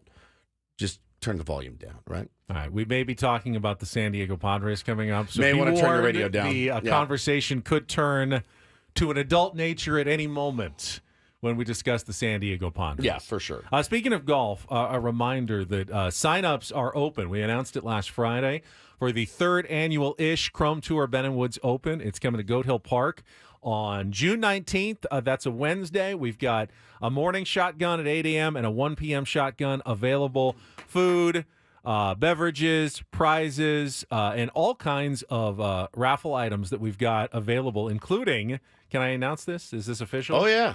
We've got the Odyssey Suite up for grabs as well. So make sure you sign up for the tournament and your chance to come out and win some great auction items. It's all to benefit the North County Junior Golf Association. Goat Hill is an amazing, amazing place. I think you're going to have a lot of fun. Even if you're not like an expert golfer, it's short enough that you can get there, but if you are a good golfer, it's tough enough that you're going to get the challenge and get the fun of playing. I think it's the best of both worlds at Goat Hill.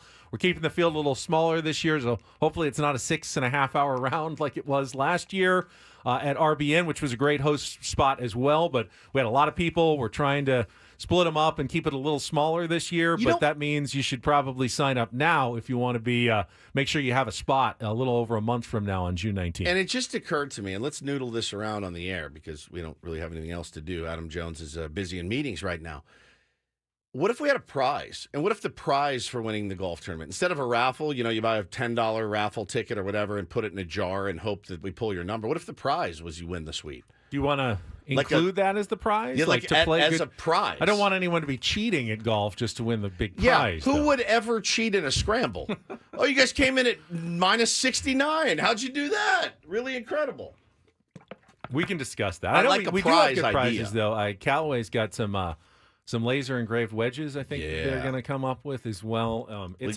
We're still working on all of it, but it should be pretty spectacular that day. A lot of fun for everybody. So make sure you go to our social media channels, in our YouTube chat. We'll tweet it out again, the link. You can go to the QR code, whatever. It takes you right to the sign-up page. I think it'd be fun to actually have something to play for. I really do. Yeah. Instead of just, whatever, a driver. Not that there's anything wrong with a driver or something like that. We can still give that stuff away. But it's our tourney. We can do whatever we want. That is true. We have Ben's Glory Hole out there where you are going to be taking people on for closest. There it was. Yep. Glory Hole. Closest to the pin. I'm working on getting a sign made that everyone will know when they get to Ben's Glory Hole. And it's where you get glory if you beat Ben. Right. That's it. Nothing else. No double meaning there. Parents driving your kids to school. Right. Not at all. The place that you find and achieve glory. Non-adult content here on Ben & Woods. It's going to be a very, very, very fun day. It always is a very fun day. Would love to see you guys out there playing and having some fun, having some cocktails with us and whatever. It's a holiday, June 19th, so we'd love to see you. Our company holiday as well. Yep. So we weren't going to be on the air that day either way, but now you can still spend the day with Ben & Woods by coming out to the Chrome Tour Ben & Woods Open. One more golf before we move on, because yesterday John Rahm came out with some comments that angered a lot of the golf world. He's obviously there at Valhalla in Kentucky getting ready for the PGA Championship. took the money, went to Live last year, was one of the staunchest supporters of the PGA Tour, and got into a little back and forth in his pre-tournament news conference and said something that, shocked some people. Here's John Rahm yesterday. It's going to be almost a year now since the PGA Tour and Live came together, or PIF came together with a framework agreement that is still sitting there on the sidelines. Obviously, when you went over, you had certain thoughts about why you went. You see now what seems to be somewhat disarray going on in the PGA Tour. Rory wanting to get back on the board, not getting back on the board. Jimmy Dunn leaving yesterday off the board, saying that his voice is no longer valuable to the board. When you're looking from the other side, which is where you are now, what are your thoughts? So you guys keep saying the other side, but I'm still a PGA Tour member, whether suspended or not. I still want to support the PGA Tour. And I think that's an important distinction to make. I don't feel like I'm on the other side. I'm just not playing there. That's, at least personally. He doesn't think I he's wouldn't know what to say, because it would just be not hearsay, but hypothetical, because I don't know what's going let me on, just pause it there. So John Rahm doesn't think he's on the side of Live Golf. He doesn't think that taking $500 million and playing for Live, don't paint me into that corner. Don't put me on the side of Live Golf. I'm still a PGA Tour member. If they hadn't suspended me, I'd still be playing on the PGA Tour. Why would you say I'm on the other side? Well, this did not sit well in the golf community. And one person who had something to say about it, former PGA Tour pro and commentator Aaron Oberholzer, had this to say on the Golf Channel a little bit later. Listen to this. Oh, Go. is there more audio? Yeah, the second clip that I sent you. The good one. Peak, Ben and Woods. Peak. Thanks a lot, Adam Jones. Thanks a lot. Didn't know we were playing Stop 5 to hear minutes of that. golf Your audio. reaction. He doesn't get it. To this day, he doesn't get it. And this is a guy who wanted a position or wanted to be heard, from what I understand, either a board position, policy board. He wanted to be heard on this whole thing before he went to Live. And I feel like he wasn't as heard as much as he probably should have been. And now I'm glad he wasn't in that position, because he doesn't get it. As a PGA Tour player and as a PGA Tour member, still a card-carrying PGA Tour member, and someone who supports the PGA Tour, not happy with what's going on right now, obviously, but supports the PGA Tour, I'm incensed by that, quite honestly, by the level, to your point, of naivete, that you don't get it. You still don't get it. You took 500 large, and then you're going to sit there and tell me, oh, you still feel like a PGA Tour member? I want to support the PGA Tour, and I want the I want to wring his neck through the television. I'm that mad right now. I'm that mad. And every player in that locker room right now, if they watch that, should be on the PGA Tour, should be absolutely incensed with him. Wow. I want to have my cake. Wow. Now, if we've learned anything about this entire 15 minutes, is that I think the thing that we can glean from it, Ben has really different definitions of what spicy is than me, Paul, the majority of our audience. Thanks. I don't know. You don't think that threatening to wring someone's neck is spicy? Coming up next. I would have rather just replayed Adam Jones's interview from last week. Coming up next, milk. The hottest drink in the land.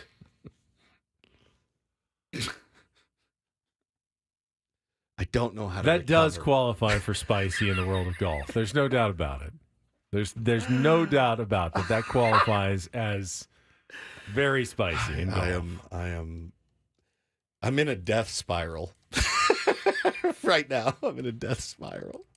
Okay. We just regroup it. That's why we have the hard 8 a.m. reset. And should I feel we have a insulted? gift? No, it's not your fault. We have a gift for Ben. We do have a that was sent gift over for to us, you. and I don't know that he deserves it now. Somebody found this. It's great content. And I'm like, I think it needs to wait until tomorrow. I think we have to play it to pull ourselves Did out I really of... do something wrong No, there? you didn't do anything Okay. wrong. You did not do you're anything wrong. authentically yourself. You are always you, and for that, I love you. I was very intrigued by that story yesterday. I know you were. Coming up next, milk is spicy, actually, on Ben and Woods. Why water is not good for you. All right, we're back next on 97.3 The Fan. Don't go away.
All right, my friends, we are halfway home on a Wednesday. It's May 15th. We're halfway through. Wait, how many days in May, Ben? Knuckle method. 31. 31. All right. You didn't even have to do the knuckle method there. You just knew it off the top of your head. I just knew that one, yeah. May is always a long month.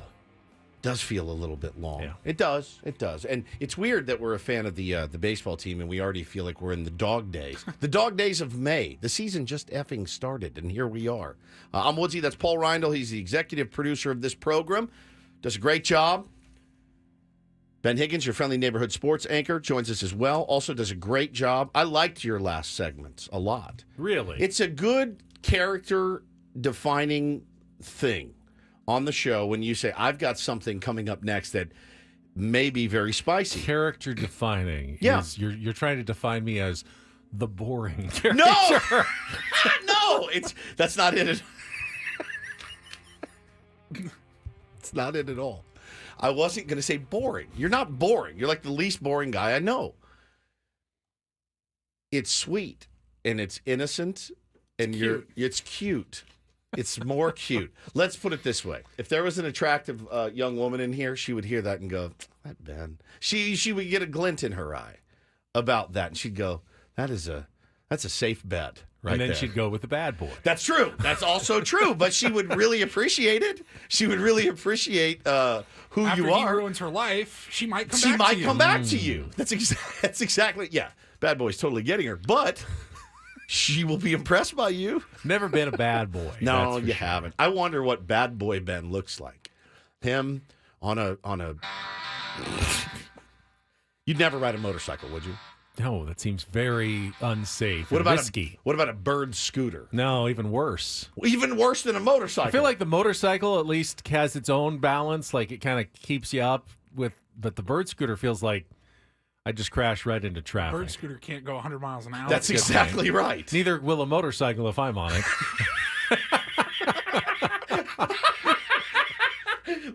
So you've never gone on vacation or anything and thought, I'm going to ride a moped? No. Never. No. You've never ridden a moped? Oh, man. Not a big fan of I used to own moving a moped. It was fast the happiest days of my life. and non-automobile vehicles. Trains, planes, automobiles, fine. Everything else, not a big fan of. What does bad boy Ben look like? Cheating on the golf course. I was just going to say not fixing a ball mark. Walking by the ball mark on the green and going, I love F you. fixing ball marks. I will fix 3 or 4 of them on every green. F you. Just it gives me some satisfaction knowing that I've left the green a better place than I found it when I got there. You're right. People are monsters on the green. They just leave their ball marks. But Ben will come and he'll fix yours. He'll fix his. He'll fix mine. He'll fix Paulie's.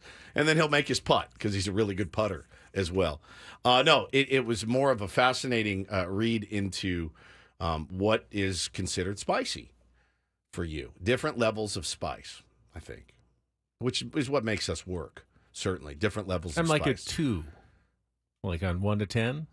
More like 1. More like 1? You're pet. You're 0? Am I 0? Am I non-spicy? No, you're fresh ground pepper.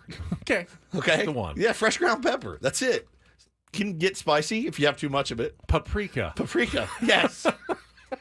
So good. Sweet paprika. So good. Well, listen, we have a little treat for you. Speaking of ideas that you didn't know about, we didn't know about your last spicy golf segment. And Paulie and I, Tier 1 sent this to us. Guz. Yeah, the Guzzinator. He's in the chat all the time. He's a great dude. Sent this to us and I said, I love it. I love it, and I want to play it tomorrow. And here it is. Ben, you're my friend. Ben, you're my friend. You're the best old Ben there's ever been. Ben, you're my friend. Ben, you're my friend. My friend Ben, you're my friend. You're the best old Ben there's ever been. Ben, you're my friend. Hey Ben, hey Ben, hey Ben. What's up, Ben? Hey Ben, hey Ben. Ben, you're my friend. Ben, you're my friend. You're the best old Ben there's ever been. Best old Ben there's ever been. Ben, you're my friend. Friend Ben, you're my friend. Ben, you're my friend. You're the best old Ben there's ever been. Best old you're my friend. Hey Ben, you're my friend. You're my friend. You're the best old Ben there's ever been. Best old you're my friend. Best old Ben, best old Ben, you're the best old Ben there's ever been. You're the best old Ben there's ever been. Ben, you're my friend. I have to be honest. I loved that. I loved it too. Is that the new release from the Sucking on a Chili Dog guy? No, that is a seemed like they were kind of from the same genre. That is a guy named Aaron, and I don't know how to say his last name. Nor do I. Raitiere. Raitiere?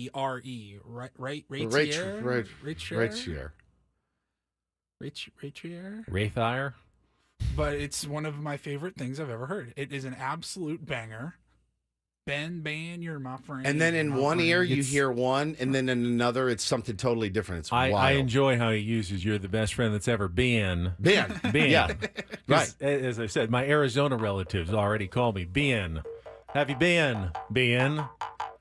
And then you jumped in with the my Jew's harp. Your Jew's harp, which is great. That seemed like an appropriate accompaniment to a terrific song. Yeah, I got that yesterday, and Tony I said says that's better than Cotton Eye Joe. Yeah, way better than Cotton Eye way Joe. better. And I just thought it is true. Ben, you're my friend. You're the best. Somebody Ben. sent us over this video of him performing it get live somewhere. Yeah. Ben, he's my friend Ben, he's my friend, he's the best old Ben there's ever been. Ben, he's my friend.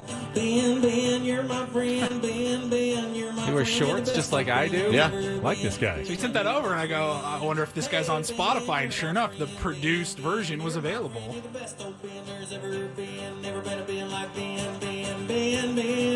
goes to see him? A lot of people named Ben, I would think. Does he play at like BenCon? I'm trying to look. He's at like a blueberry festival or something, isn't he? There's something painted on the little silo or That's whatever. a grass behind him. festival. Bluegrass festival. Grass festival. I can't really make good. out what that word is above it for like the city, but yeah, it's like a bluegrass festival. Ben, you're my friend. My dream now is best ever band. can we get Aaron to write a Woods song? Woods. Yeah, I don't. Nothing rhymes with Woods. He's got the goods. Oh, that's good. Woods, All right, really good. I'll let you guys do it. That was awesome. I'm glad you liked it. I did like it. Yeah. Ben, you're my friend. Listen to it in separate ears. Put your both headphones on. There's ever been. Ben, you're my friend. This is what mushrooms feels like. That's it. Something in here, something over here. What's over happening here? Why am I crying? What's going on? Why is the light so park and bright? fix your mark? Oh, Ben. Yeah, fantastic. Good line, Caleb. That was Very our, good. That was our gift to you, my friend. Thank you very much. You're welcome, buddy. We got Bret Boone coming up at 8:35. I'm ready for some. Maybe he's in meetings, and we'll have another Spicy Ben segment coming up at 8:35. Well, maybe we'll let the Tier 1s choose. Would you rather hear Bret Boone? Or would you rather hear me going on some other spicy, off-the-hook rant? I like the line I saw in the chat. Milk, it's not just for happy hour anymore. Fantastic. Our Tier 1s are so clever. More clever than we are the majority of the time. Yeah, Bret Boone at 8:35. He'll be here. I have confidence in saying Bret Boone will be here, certainly. And then we could take calls on the San Diego Padres if you're so inclined. We don't have to. We don't have to, but we can. We don't have to. Do you want to do any more spicy golf talk then? No, I'm good. Okay. Yeah. All right. I think I've gotten it out of my system. All that pent-up energy that I had from yesterday. Yeah. I'm now good. All right. Just try to make you happy. Ben, you're my friend. Robin says no calls, please. I'm actually interested today. I'm in a better headspace, so I'm fine to You're do okay it. So today? yeah, I'm doing fine. Well, I mean, if you want a spicy tease, I've got another one for you. Oh my God, I can't wait. The comment that Paul said if I made on the show that would cause him to walk out of the studio. I do remember that. Instantly and leave. I do remember Adam's that. here to run the board. I will walk out. I don't know. Should I save it for the last segment of the show? Yeah, you or can't should do I anything just then. Drop it in now. I really don't want to lose Paulie for the next 2 hours. I don't either. We got a lot of work left. Yep. But there was a comment that Paulie said, if you say that, I am getting up. I am walking out the door. Out the door. Yeah. And it has to do with the San You Diego better Padres. close the chat down. Close it down. Here it comes. Do not look. Don't look. Now I feel like I'm going to have to pay that tease. You off have to. at some point Let's here. break early. We'll All get right. your head right. Come back. We may lose Paulie coming up, but I think I have to get it off my chest. Don't go anywhere. It's Ben and Woods. We'll be back after a check of traffic on 97.3 The Fan.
All right, go get your knives, everyone. Ooh, here it comes. Don't forget, you can tune in every Thursday, tomorrow, 10 a.m. for our 97.3 The Fan commercial-free Padres Roundtable, featuring our show, Ben and Woods, Annie and Elston, Gwen and Chris, presented by San Diego Roundtable Pizza. For takeout or delivery, go to roundtablepizza.com. Roundtable, the last honest pizza. I understand why Paulie did not want me to say this, but it's not even a take. It's simply an undisputed fact. Oh, boy. That is true. It's the stupidest fact. It's not Yes, it is. It's not stupid. Yes, it is. Go ahead. Padres are currently still the third wild card team in the National League. Despite the 2 losses to the Rockies, even though they have played a strong schedule to begin the season, they've had to play the Dodgers 8 times already or whatever. They have played the Brewers. They played all their games against the Cubs, who are in first place. They still would be in the playoffs at this point. Okay. It's May 15th. But that's the ultimate goal. May 15th. If so, they just have to hold on to their spot from here. No one's exactly breathing down their necks in terms of playing well behind them. It's May 15th. But would you rather win 90 games or would you rather make the playoffs? You'd rather make the playoffs. Period. It doesn't matter how many games you win. I don't care how they get in. It only matters if you get in or not in the end. And right now, the Padres have done nothing to damage their chances, really, of getting into the playoffs through 45 games this year. They're right where they need to be, right where we wanted them to be at this point. Don't talk about playoffs. You kidding me? Playoffs? You're right. I'm not right or wrong. It's simply okay. Well, I mean, it's simply true. Since we're just spitting out facts, if the Padres won every game that they lost, they'd be undefeated and That's probably true. in first place. Can't argue with That's that. a fact. I'm not changing. That is a fact. I'm not changing history. I'm not changing anything. That's just where they stand right We're now. making up a hypothetical. The playoffs It's not a start hypothetical. in May. That's how Everyone the definition. looks at standings. But That that's is the a hypothetical. definition. That's the definition of hypothetical. Starting with an if if. the playoffs ended today, this is hypothetical or started today. They don't. But standings are important in sports. Where you stand Yeah. is important in sports. Not really in May. Not really. Well, you don't want to be.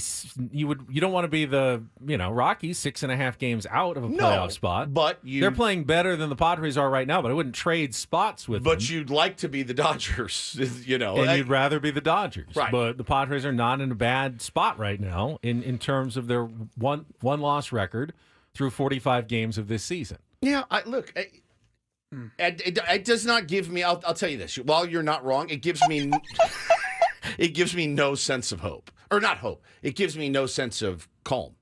Like, whew, if they decided to bang this season today, we'd be one of the playoff teams. Look, have the San Diego Padres played like a playoff team this year, dude? Yes. Absolutely. Have they played way down? Well, I'll say and this: played they terrible? played like a National League playoff team. They haven't played like an American League playoff team. Fair If enough. they were in the American League, they'd be about 4 games out of a playoff spot right now. Yeah. Where you play, who you're playing against, does end up mattering in the end. And would it be lucky? Yeah, if they got in with a losing record, no one's ever gotten in, right? Maybe once with a losing record. They have in the short season, I think. In the short season, yes, and once maybe at 80 and 82 was there a division winner? Maybe back in the day. It sounds about right. I mean, normally it doesn't happen. It will eventually happen the way the wild card is set Oh, up yeah. now. Definitely. Someone will get in at 81 and 81 or 80 and 82. I don't know if it'll happen this year or not, but there's been a lot of really disappointing teams in the National League. The Diamondbacks have gotten off to a bad start. The Giants have gotten off to a bad start. The Reds, the Cardinals have gotten off to a bad start. I mean, these are the teams that are behind the Padres right now, that are even in worse shape than the Padres are. And ultimately, your goal is to hold off all of those teams. Yeah, you're going to have to play better to do it than you have the last couple of days, no doubt about it. I'm not trying to say that they can just play like they did the last 2 days and cruise into the playoffs. I'm saying that the job ahead of you is to play well enough to hold all those teams at bay behind you. And right now, you're in the best spot of all of them going forward. You'd rather be the Padres than any of those other teams at this moment. Yeah, it's fine. It's a fine thing to say, but I can't. Like I said, it gives me no sense of peace or anything or solace of. Well, at least we'd be in today because The inconsistency, I think, is what drives fans the most crazy. And I know that's probably... Padres missed the playoffs by 4 games. You think about 4 games you should have won. Yeah. But we'll say, hey, if the playoffs started on May 15th, we would have been in. Margie says, Ben is happy to limp into the playoffs, loser mentality. No, because... I am happy to limp into the playoffs. But there are plenty of teams that have limped into the playoffs and won the World Series. Sure, absolutely. I could care less how they get there. Yeah, because you'll find those teams that sometimes are really hot down the stretch. You run out of gas. Baltimore Orioles were a great example. Baseball seems to matter less than any other sport, especially in the playoffs. All bets are off. Certain teams are built for it. Certain teams aren't. Los Angeles Dodgers, great example. Great regular season team, the best, maybe the best to ever do it. Not built for October. No idea why, but don't get the job done. So yeah, I really don't care either how you get into the playoffs. I mean, it's not a loser mentality to say, I just want this team to make the playoffs. Like that's the goal. Winning I saw some guy rip me over the weekend like, oh, you've already given up on the division. Yeah, I mean, I'm not an idiot. I'm a pragmatist. You know what I mean? At the end of the day, like they spent $1 billion and they're super deep. We didn't, and we're not. So I'm not my vision isn't on winning the West. As we know, what does that guarantee you? Nothing. Zero. If that was the case, the Dodgers would have 14 World Series rings. They don't. They got one short season. So I don't care. It doesn't make you have a loser mentality. I mean, anything can happen in baseball, but the Padres are 7.5 games behind the Dodgers. Right. In second place, but 7.5 games behind the Dodgers. Do you know how good you'd have to play to make up 8 games on the Dodgers the rest of the season? Because the Dodgers are not going to be playing 500 or worse baseball. They're just not. So here's you'd have to play an insane level of baseball that I don't think the Padres are capable of playing to win the division. So Joe, the division's not happening. We should be aiming to win the division, not limp in on a wild card. I disagree. That ship has sailed. 100 beat.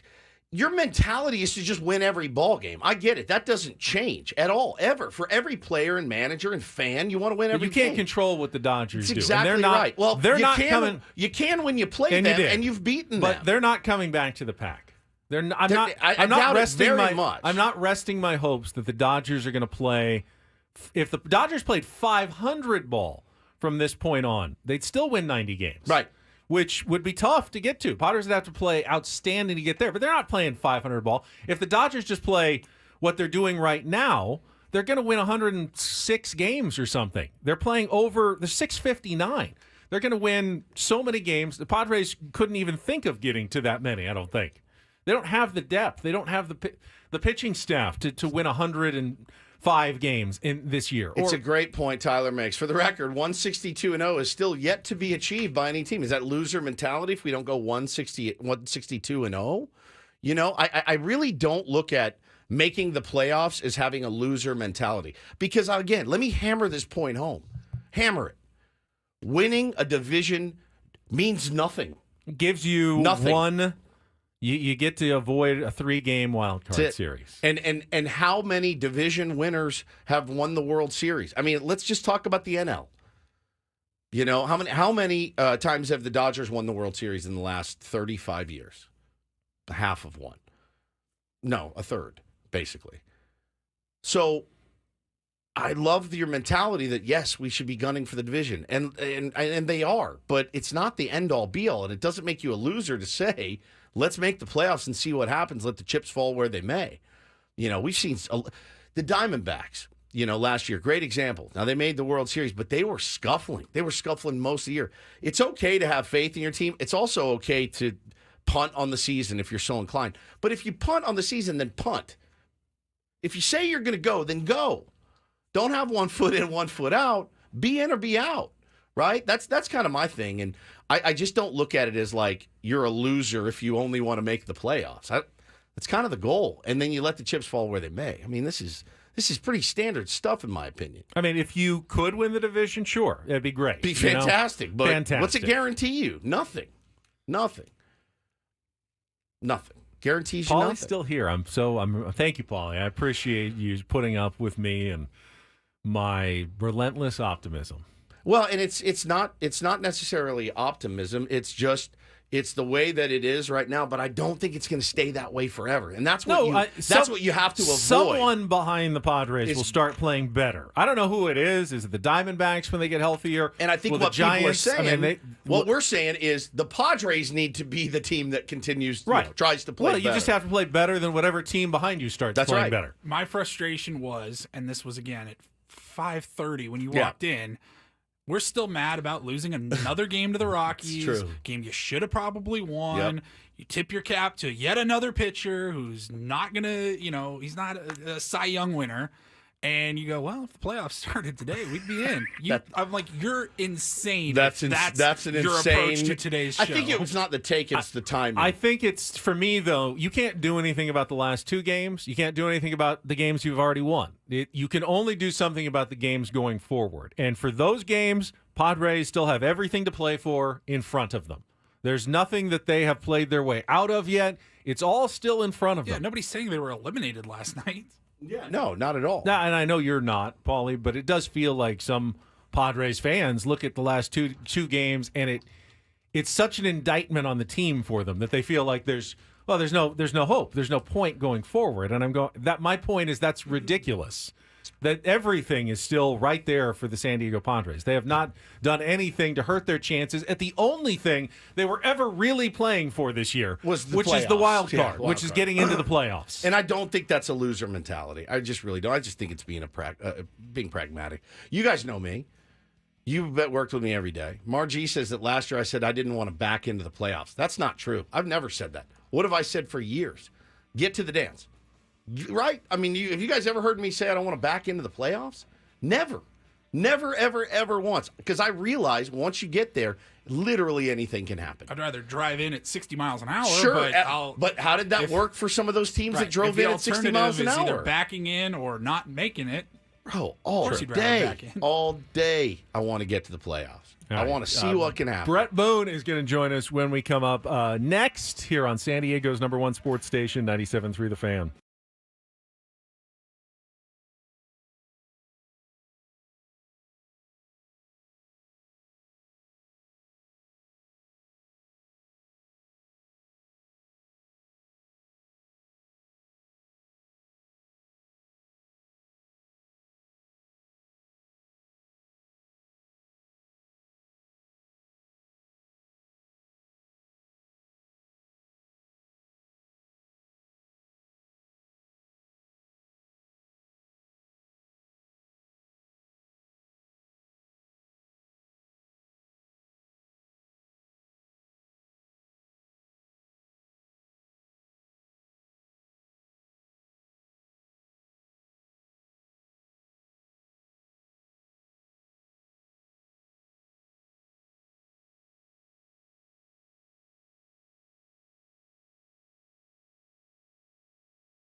This hour on Ben and Woods, all morning long, brought to you by Prize Picks. Join the biggest moments in sports with Prize Picks. Pick your players, pick your stats, pick more, pick less. It's that easy. Must be present in certain states. Visit prizepicks.com for details. Bret Boone has been doing a fantastic job for us all season. We are very lucky that he's been able to carve out as much time as he has. He is standing by. We will talk with Booney right after this check of traffic on 97.3 The Fan. From the 97.3 The Fan Traffic Center, here's Kelly Danick. Traffic is sponsored by the Grilling Store at Hillcrest Ace Hardware on University Avenue in Hillcrest. Couple of problems here. Southbound side of the 805 before Home Avenue. There's a collision involving a couple vehicles there over to the right shoulder. Cordell and Cordell traffic cam shows a collision westbound 8 right at the southbound 163. Motorcycle involved in this one. That is over to the right shoulder. The Grilling Store at Hillcrest Ace Hardware on University Avenue in Hillcrest. Now through Memorial Day weekend, get free fuel when you purchase a Weber, Traeger, or Big Green Egg. Yes, free fuel. The Grilling Store at Hillcrest Ace Hardware, where service still matters. I'm Kelly Danick with Ben & Woods, San Diego's #1 sports station, 97.3 The Fan. And we are joined by Odyssey MLB insider Bret Boone. Insider calls are presented by Grainger with supplies and solutions for every industry. Grainger has the right product for you. Call, click Grainger.com or just stop by. Bret, also the host of the Bret Boone podcast featuring the most notable names in MLB and around sports every week. And he's back here with us on Ben & Woods. Booney, good morning. Morning, guys. How are you, buddy? I'm doing good. Momentum. How are your Padres doing? How are your Padres? Until 2 days ago, pretty well. Now feeling the sky so good. is falling again on your San Diego Padres. I want to ask you about momentum. We might have before, but I'm going to ask you again. I said it early in the show. I feel like the Colorado Rockies have momentum. I feel like the Oakland A's have had some momentum this year. Is momentum just a fancy word for saying you've won more than 5 games in a row? When you're in the club, when you're in the clubhouse, you like, guys, I'm feeling the momentum in here. Is that a real Can thing? you have momentum in a loss? Yeah, can you have momentum in a loss? Exactly. Without a doubt. And I think that's what differentiates baseball from everything else, because it's so long. It's 162, and you're going to go through ebb and flows. The great teams are going to get on lose 3 or 4 in a row. The mediocre, or dare I say, bad teams, they're going to win 4 or 5 in a row. That's just going to happen throughout the course of 162, and I think that's what makes baseball unique. You know, I watched the Padres last night, and, you know, coming off a big series with the Dodgers where they take 2 out of 3. And the Dodgers, by the way, are they're really good. Yeah. But then you go into a series with Colorado thinking, oh, this will be an easy series, and you're 0-2. Colorado's won 6 in a row. So sometimes there's no rhyme or reason.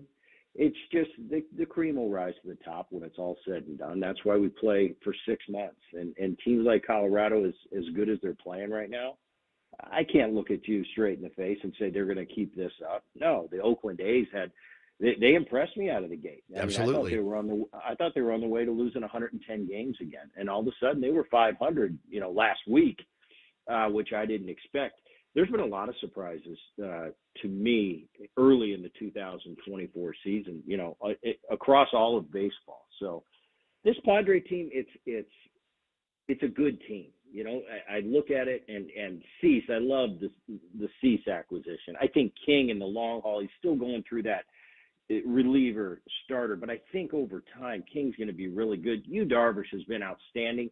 I know he spent a little stint on the IL, but he's been outstanding for this team. That veteran guy that's been around a long time, and you look at his numbers, he's had a hell of a career. Waldron is what it is. Vasquez kind of filling in for Musgrove. The key to this staff, though, you got to have Musgrove. I mean, he's out with some inflammation. From what I'm hearing, it's not. There's no damage in there. But Musgrove, before he went on the IL, he had a good start. But previous to that, he hasn't been the Musgrove that we come to expect. And a guy, if this team's going to go far, has got to be a big factor. So that, to me, I'm looking to it. I think the offense is great. I think you've got some unsung heroes early in the season with a Profar, the way he's played with the 919 OPS. Bogarts, he's got to pick it up. You got this guy for another 8 or 9 years. Bogarts has got to pick it up, but everybody else is kind of doing what you expect. Tatis, Machado, they're just kind of floating, but I think at the end their numbers will be there. It'll be an interesting run. It's going to be tough in that division with the Dodgers at the head, barring major injuries for that Dodger roster. They're just so damn deep. They're going to be tough to beat. But, I told you I've been surprised by some of these starts. At the beginning of the season, I thought, man, this National League West is going to be tough. Well, so far, Arizona, San Francisco has been very disappointing. I don't think they're going to stay down as long as they get everybody healthy. San Fran's beat up as bad as anybody right now. It's going to be an interesting division. But I think the Padres, you'd like to see them a little better with that roster they've comprised. But I'd say right now I'm not really worried about the Padres. They're just kind of hold and serve, and they got to get on one of those runs. Well, you talk about things that have surprised you, Booney, and I think most of us, even glass half full sometimes, most of us expected this to be about an 81-win team, and we're on pace to win 81 games, save one game, right? Why are we acting so surprised that they're a 500, one game below 500 right now? You talk about teams that have surprised you for good, bad, or indifferent, but this team is really kind of what we all said, but yet we're in here acting like the sky is falling. This may be just who they are, and maybe 500 is good enough to get you in at the end of the day. And do you care how you get in? Well, I mean, the reason you're disappointed is because you're San Diego and you're a Padre fan, and that's what fans do, and that's what makes the game great. I know, and let's talk Vegas lines for a minute. I think the over for the Padres this year was 82.5, 83, right in that thing. I thought when I looked at that at the beginning of the season, I thought this Padre team is better than that. So, yes, the mass consensus is they're right around a 500 team. I personally, when I look at their team, I thought they were better than that. I think their bullpen's better than people give it credit. And like I said, Musgrove for me is the key. You got to have a healthy Musgrove at the top of that rotation. You have to, or then my prior prediction goes out the window. I think they're a better than 500 team. So I'll put myself in that basket. I'm a little disappointed that they're 22 and 23 right now, because I don't care what the so-called experts say or what Vegas says or what anybody says. I look on paper and I think they're a better team. Now, early in the season, they played pretty good schedule. Yeah, very tough. Dodgers, I think eight games they held their own against the Dodgers. Yeah. So the dog days are coming up of summer, but I don't know. I'd be disappointed if we're sitting here down the stretch playing around 500. I think the Padres are a better team, and if they are playing around 500, those people in that clubhouse should look around and kind of be disappointed. At this stage of the game, the way the playoffs has changed over the years, you go back 30, 40 years, man, it was that 162-game schedule was unbelievably important. That marathon was important. In 2024, that marathon isn't important anymore. There's 12 spots. There's 6 in each league. And you could back into a playoff. I think you look at a year ago, the Arizona Diamondbacks and the run they went on. They barely made it, right around a 500 ball club. Yep. And they were a couple games away from winning the World Series. So times have changed. The purist in me, I love the old days, where usually the best team won the World Series. 2024, where a ton more cities are involved, and we're talking about baseball in a lot of cities deep into September. Not always the best team wins the World Series, but for my entertainment value as a fan now, sitting back, I love it because I think it's more exciting, and I think it's good for the game of baseball as a whole.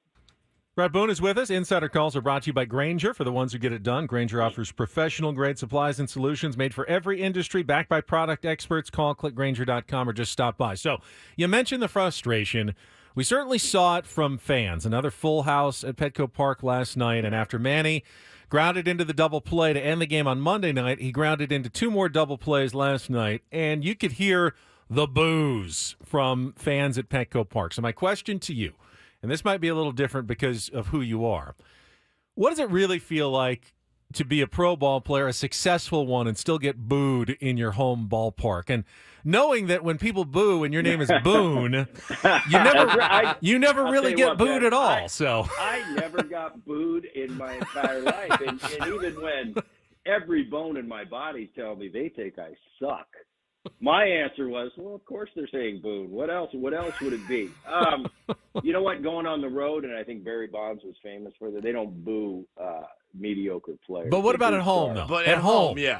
I'll tell you, home's tough. It is, and if I told you, I'm a professional, and I don't let that affect me. Believe me, athletes, we're as vulnerable as anybody. You see the athlete that says, I don't care what anybody says. This, I'm going about my job. Deep down, you get booed by your home fans. That bothers you. And if it doesn't bother you, there's something wrong with you internally, I think. You've got to feel it. I had a couple lean years in Cincinnati in the mid-'90s. I had some really good years, and I went about a year and a half, man, and I really struggled. And I started to hear some boos, and all of a sudden you become hypersensitive, and you're coming off the field, and you can hear them. And you're not used to that. Your home fans are supposed to love you and support you through everything. But you hear them, and you become hypersensitive, and then you go to the media, and the media, hey, Bret, did you hear a few boos? Oh, what are you talking about? They're not booing me. Deep down, you know the truth, and it hurts. And I'll be honest with you, it hurts. Now, I think they have more than a right to do that. They pay you a lot of money to play a game. Manny Machado, you signed one of the biggest contracts, especially at the time when he signed in the history of baseball. And there's something that comes with that. There's some small print that says, yeah, we're gonna praise you, we're gonna pay you a ton of money when things are going great, everything's great. But there's a downside to that. If you don't perform, you're gonna hear it, and I think you should hear it. Fans have the right to voice their displeasure, especially when you're making this kind of money. It's part of being a professional. I was never angry when I got booed. I was more hurt and thought, man, I've got to do something drastic to turn this around because I need to be a better player for these guys and live up to what they expect me to be. So it's a nonstop fight internally back and forth. Luckily for me, I only had a couple years where that happened. But yeah, and if an athlete tells you he doesn't care, I don't think he's being truthful, or he doesn't have a heart. If you don't feel those boos from your hometown and you don't want to do everything in your being to turn it around and find a way to be a viable contributor to your team winning games, well, I don't want you as a teammate. That's for sure. You got to care, and we care more than you think. Yeah, no question. Talking to Bret Boone here on Ben and Woods this morning. Yeah, if they don't feel it, I think they may be a little bit of a sociopath because, Right. even in this job, and we're not making $30 million a year. When you get a nasty DM or something, you're like, that hurts. I don't like that. I don't like that. Right. I don't like that at all. Of course, and nobody. You've got to feel it. That being said, in the industry that you're in, you're going to get some backlash. You know that, yeah. And you've got to be able to let it roll off your back. But when they pile up and it's day after day, and it gets to you. Like I said, if it doesn't get to you, I think you used a great term. I think sociopath is close to what it is. If it honestly does not affect you at all, you've got to be a pro to a certain degree, and you can't let it affect what you do on the field. But if you don't feel it, you might want to get checked. Fan ever cross the line talking smack to you? Not at home. Not at home. On That's the good. road? Oh, yeah. On the road, yeah. I've been in Oakland, Chicago, playing the White Sox, and not to the point where I really got distraught or wanted to do something I'm not supposed to do. Yeah, like fight them or something. But to the point where I said, oh, my goodness, this is a game. And I understand the vitriol and that we hate you and we're going to kick your butt mentality when you're on the road. But when they start getting real personal with you, to the point where it's not really a joke anymore, yeah, it raises flags like, am I safe on this field? I mean, I'm just playing a game, and I'll banter with you back and forth. But when it gets to that level of like, truly, I hate your guts. I remember Mike Cameron coming off the field, and I think we were in Oakland, and there was a gentleman standing on the top of our dugout. And, Cameo was unbelievable, interacting with fans, and when they'd get on him, he'd say something funny back. The fan would probably smile, and he'd go on from there. I remember one time there was this guy on top of the dugout, and Mike comes in off the field, and he's looking around. He's looking for controversy just so he could say something witty. And there was this guy sitting on the dugout, double-barreled, giving him the bird. I can't even repeat it on radio. I know Paulie last week I dropped an S-bomb, so I'm working on my radio voice, not my podcast voice. But he basically threw him double-barrel FUs and said something and about his family, and I went, really? Did that guy just say that? When did it elevate to? And Cammy kind of, as good as he is, he just kind of took it down and said, sir, this is what I do for a living. I play baseball. I'm trying as hard as I can. And, sometimes it doesn't work out. Let's not take it so serious. Why don't you sit back and have a beer? And this guy was going, I think security came and took him away, but very rarely does that happen. But I've seen it. Bret, really appreciate it as always. Great contributions, and I thought your insight on the fans booing was tremendous today. Hopefully, we will talk to you again very soon. You got it, guys. Thanks, brother. You. There he was, Odyssey MLB insider Bret Boone. Insider Calls presented by Grainger with supplies and solutions for every industry. Grainger has the right product for you. Call clickgrainger.com or just stop by. I think the only thing that differentiates us necessarily from, because we're pretty much regular fans with just a little extra platform here, but we do get the chance, like at spring training, to meet the guys. Mm-hmm. And while I'm not worried about none of them, they're not my friends. I don't hang out with Manny or not one of them, even Jake or anyone. By the way, we did do a bit on the radio that gets thrown up in our face every day. I'll rip it. I'll burn it right now. The lifetime friendship contract. It was a 5-minute bit. We're not really friends with any of them, but we do get a chance to meet them enough to see them as human beings and more than just baseball players, baseball cards, a collection of stats. We know that they're human beings, and for the most part, we know that they are trying. They do care. They do want to win, and I do try to bring that perspective. And I think the fact that we kind of know them, it makes a difference. To hear Bret say, "Of course it hurts." I mean, it's both surprising and not surprising.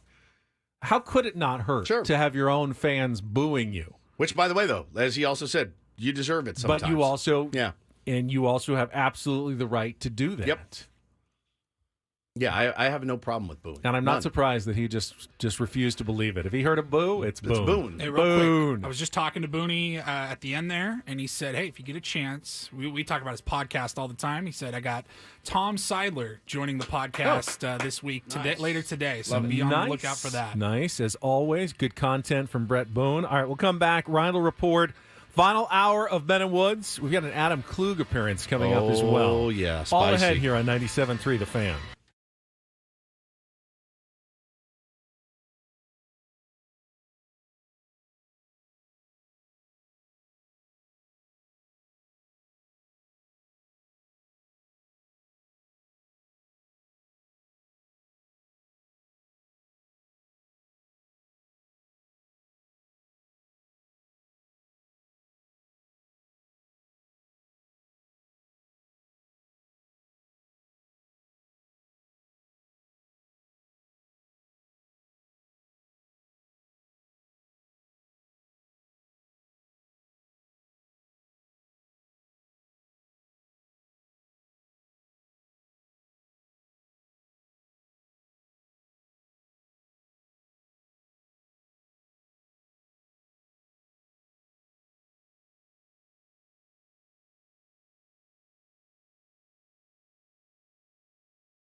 Much better vibe today in here, I think. Don't you think?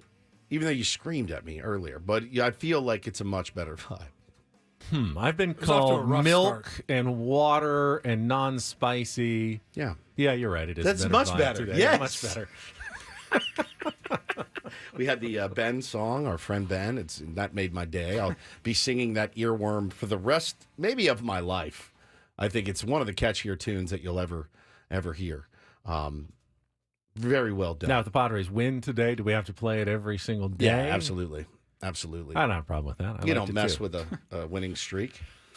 Or a win. A win. It's not a streak. It's not a streak.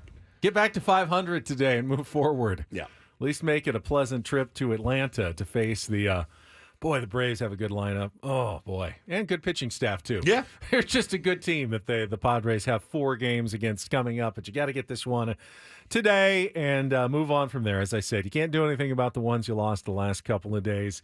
You can only try to get this last one, and we'll talk about the matchup coming up. We'll play the Incorporator again if you missed it earlier. Lots to get to, but there are some spicy and interesting stories that we want to get to as well. And let's turn things over to Paulie for our Reindl Report. And get things started here with our today's edition of the Reindl Report. Now tuned into the greatest.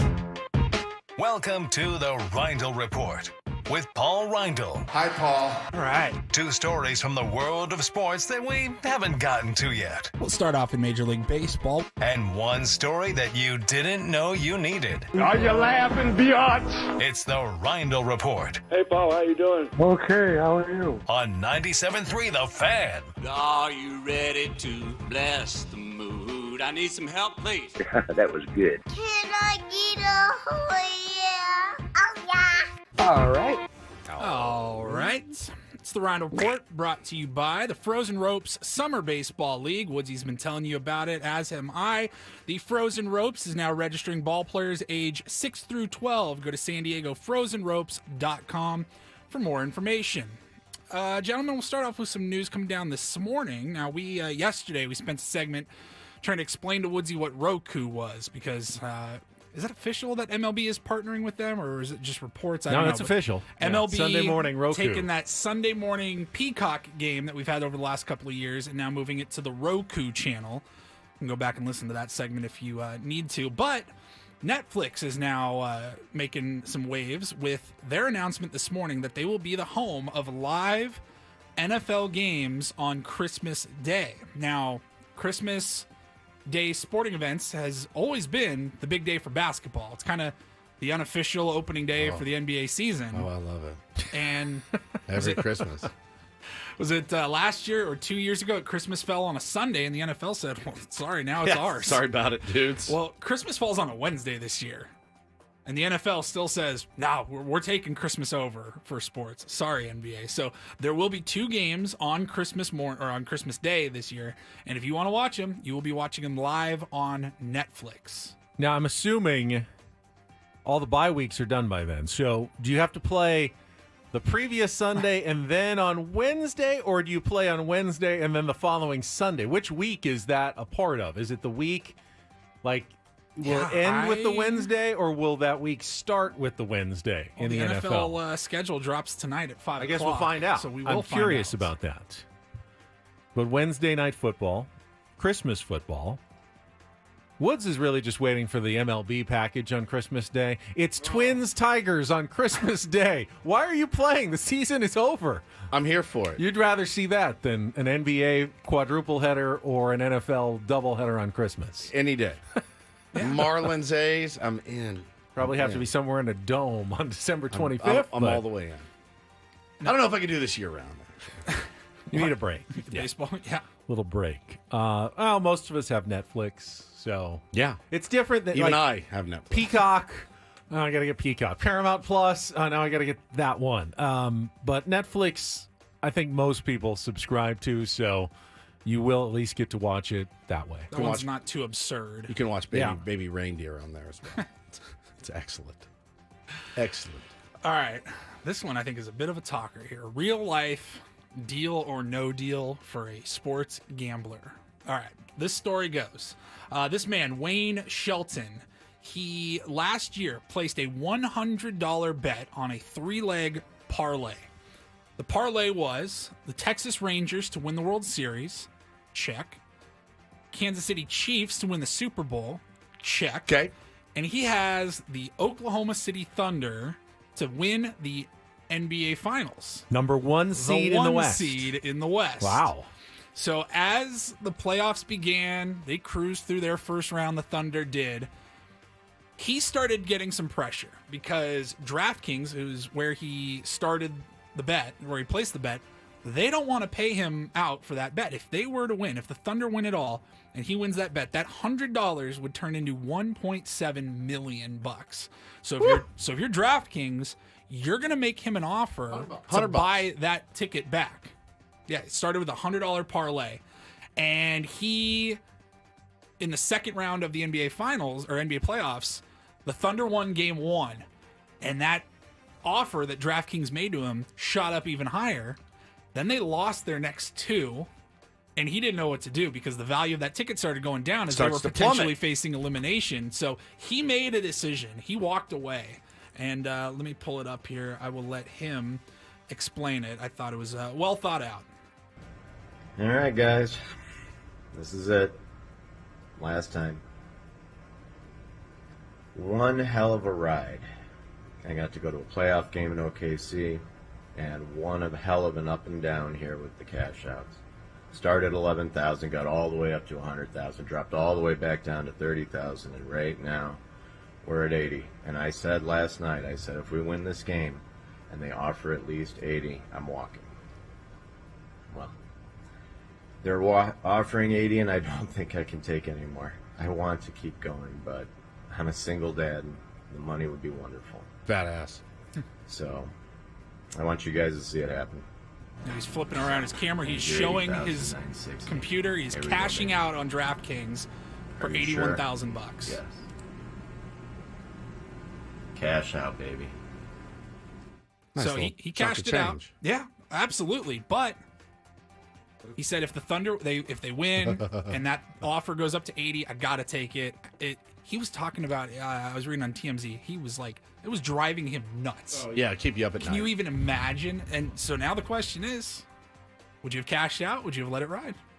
Oh, I'm cashing out. I would have cashed out when it was at $100,000. My goal would be if I spend after the Game 1 win. Yeah, $100, and I can get 6 figures out of the deal, knowing I'm not going to bring home 6 figures. I'm cashing out, man.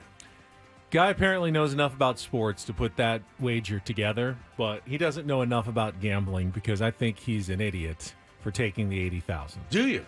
Now I understand a bird in the hand is worth one in the bush. Two in the bush. Oh, 2 in the bush. It's a perspective thing. Those are out there. You may not get them. You may get them, but there's more out there than the one that you have for sure.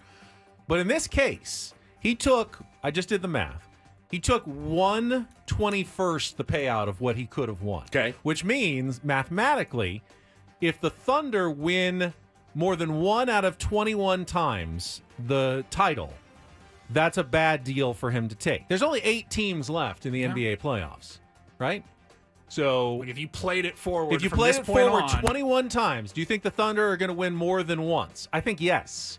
Which means he's taking less than the value. Also, yeah, they're not some Cinderella 8 seed or anything. Also, he's just taking the whatever. It looks like AI generated offer from DraftKings. Like, that's not the best offer you're going to get. There's a serious gambler out there, I think, who would have paid more than $80,000 for that ticket. He talked about that.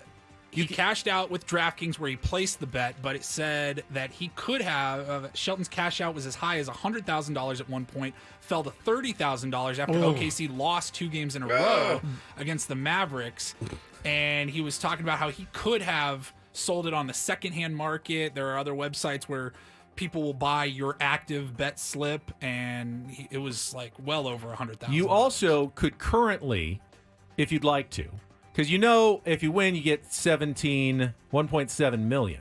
But you can also place like $50,000 bets on the remaining other 7 teams. What would that cost? So that would cost $350,000 to do that. Oh, it says here he hedged his bets. He said after the Thunder won Game 1 of the series against the Mavs, Shelton placed hedge bets at multiple books for Dallas to advance in the playoffs past the Thunder.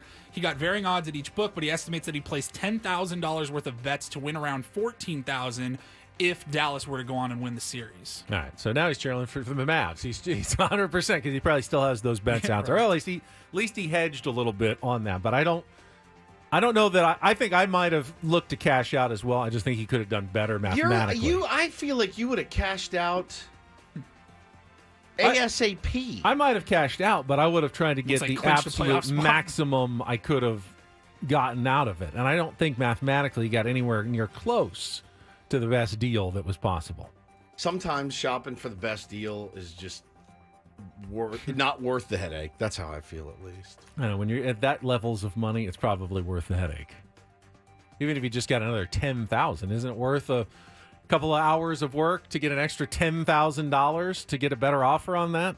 Well, like he said in that video, I'm a single dad. This money's going to be life-changing. That's fine. Very happy for him. That's fine. That was a wild story. Why do you hate single parents? I think that's really the gist of this, right? You know that Bad Boy Ben is like blowing up our chat right now, and people are saying what Bad Boy Ben does. But here's one: Bad Boy Ben always has two in the bush. Anyways, my last story here. I just have a question for you guys. Bad Boy Ben wipes back to front. Is a taco a sandwich? Don't do this, Paulie. We already did if the playoffs start today. This is a real story. What's next? This is actually a real story, not a hypothetical. This is a legal story. Yes. So this man named Martin Quintana, he was trying to open up a taco store in a taco restaurant in a strip mall in Fort Wayne, Indiana. And there were some issues because the city limits what types of restaurants can be allowed in this area. And it says on the city code or whatever that if you open a place that sells, quote, made to order or Subway style sandwiches, you're good to go. So he sued.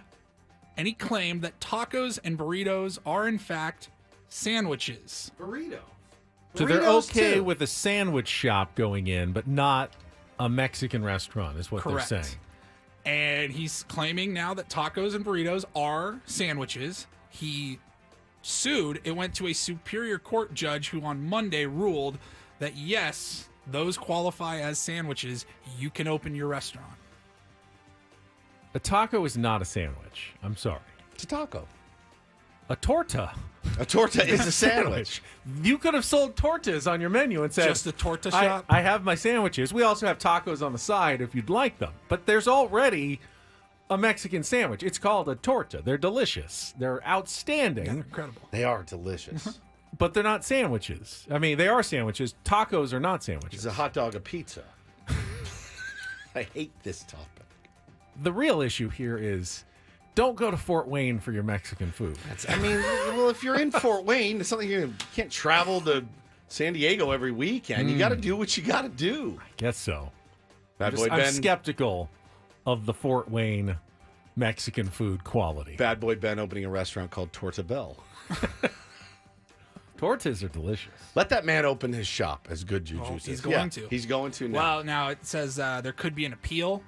If there is an appeal, another judge could say that they're not sandwiches. That's not a sandwich shop. This could go all the way to the Supreme Court. Sure, they have nothing better on their docket. Would you eat tacos in a hoagie? Like all of the insides of a taco. You know those little Jack in the Box tacos? Would you place them in a hoagie and eat them? I would. Would that work? It's very carby. It's very carby indeed. By the way, that little box of tacos. I have done the taquitos turkey, inside ham, and cheese in between two tortillas. No question. I have done taquitos inside a burrito before, and they get very carby, but you get a little crunch in there. And that sounds amazing. Yeah, see, they have those at a few of the taco shops in town. The taquito burrito. Oh yeah, get that at Trujillo's by San Diego State. Pretty good. Yeah, yeah. Fort Wayne taco sandwiches. No bueno. We ate. Here's a good topic. What's the weirdest place you've ever eaten? Probably where food? Ethan Salas is eating all the time right now. What's the weirdest place you've ever eaten Mexican food? Ooh. I've had it in 2 foreign countries. I've had it in Paris, and I had it in London, and neither was good. I've only had it in one foreign country, Mexico. Yeah, there you go. And it was very good. Very good. London Mexican food left a lot to be desired. A Not lot. spicy enough? Not good at all. They say London has the best Indian food in the world, even better than India. I don't know.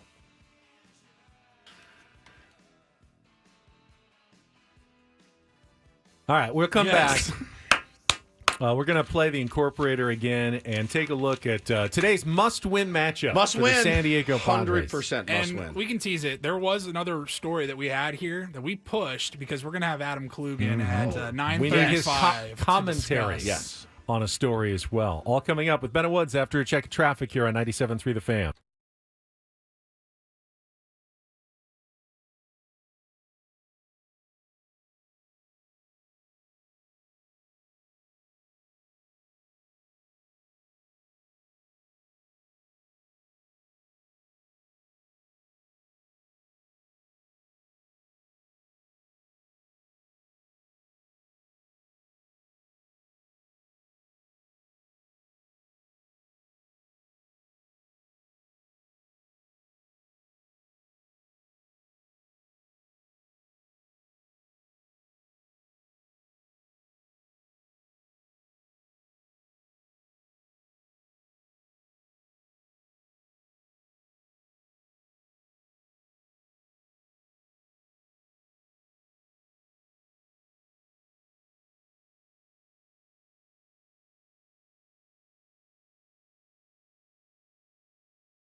If you're using seasoned ground beef and chili powder, though, that's not.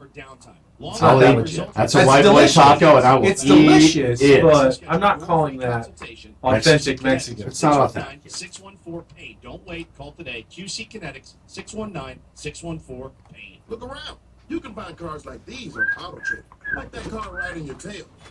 Or if you're tailgating right now, all those cars doubling as kitchens and living rooms are on Auto Trader too. Are you working out like you guys at the same time?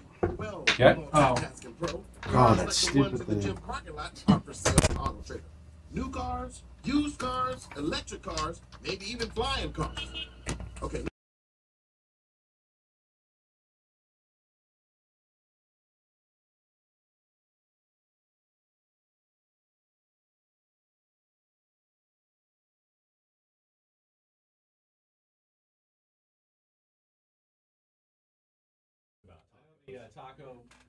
Weird places. I saw Amsterdam talking about the white boy tacos of the ground beef and seasoning, which are delicious. They're but delicious. Not authentic, real Mexican food. They're not supposed to be. No, they're not. But you can't. I don't think you can say. Oh, was there an S bomb in there? Did somebody say S? That's fine. We're not Was on it the you? air. Wasn't me. Oh, you sure? I can promise you it wasn't me. Andros says, I guess Woods is a whistler to pass the time. I don't remember whistling. Oh, we're going to get fired. You get good stuff in the chat. I don't know. It's just like an added incentive that every once in a while, like Paulie said, we plugged in a camera for Adam's going to join us in a second. And you got to remember to mute all the microphones. Yeah, on good the way to get cameras. us fired, for sure. Guaranteed. We weren't talking bad about Adam. That's We would true. never do that. We would never do that. Never. Well, almost never. We'd never talk bad about Jesse Agler. He's always a good sport. He's been doing the Incorporator with us for, 5 years now? Since we started the Incorporator. I mean, it's been going on for a while. One of our longest running weekly bits during the baseball season. And yesterday, he got the word spraint from Woods. Spraint. The definition? Otter dung. An otter's dung. Yeah. And it took until the bottom of the ninth inning yesterday for Jesse to figure it out, but he did get it in. Here is yesterday's Incorporator with Jesse Agler. A scoreless inning with one walk Sunday against Texas. Here's the payoff pitch. Arai swings, rips it over the head of the first baseman Montero, but foul down the left field line. Sawed his bat off. Wow. Get some new lumber. Send that broken bat to the beaver dam. Just be careful not to step in any spraint. Caught that off the end. Be careful not to step in any spraint. Get it on your shoes if you do that. Jeffrey says, during the hot mic, I heard someone mutter, the Padres are not a terrible team. I am disgusted and appalled. I don't think that happened. Not today, at Not least. today. So today's series finale against the we're going to head out there after the game, by the way.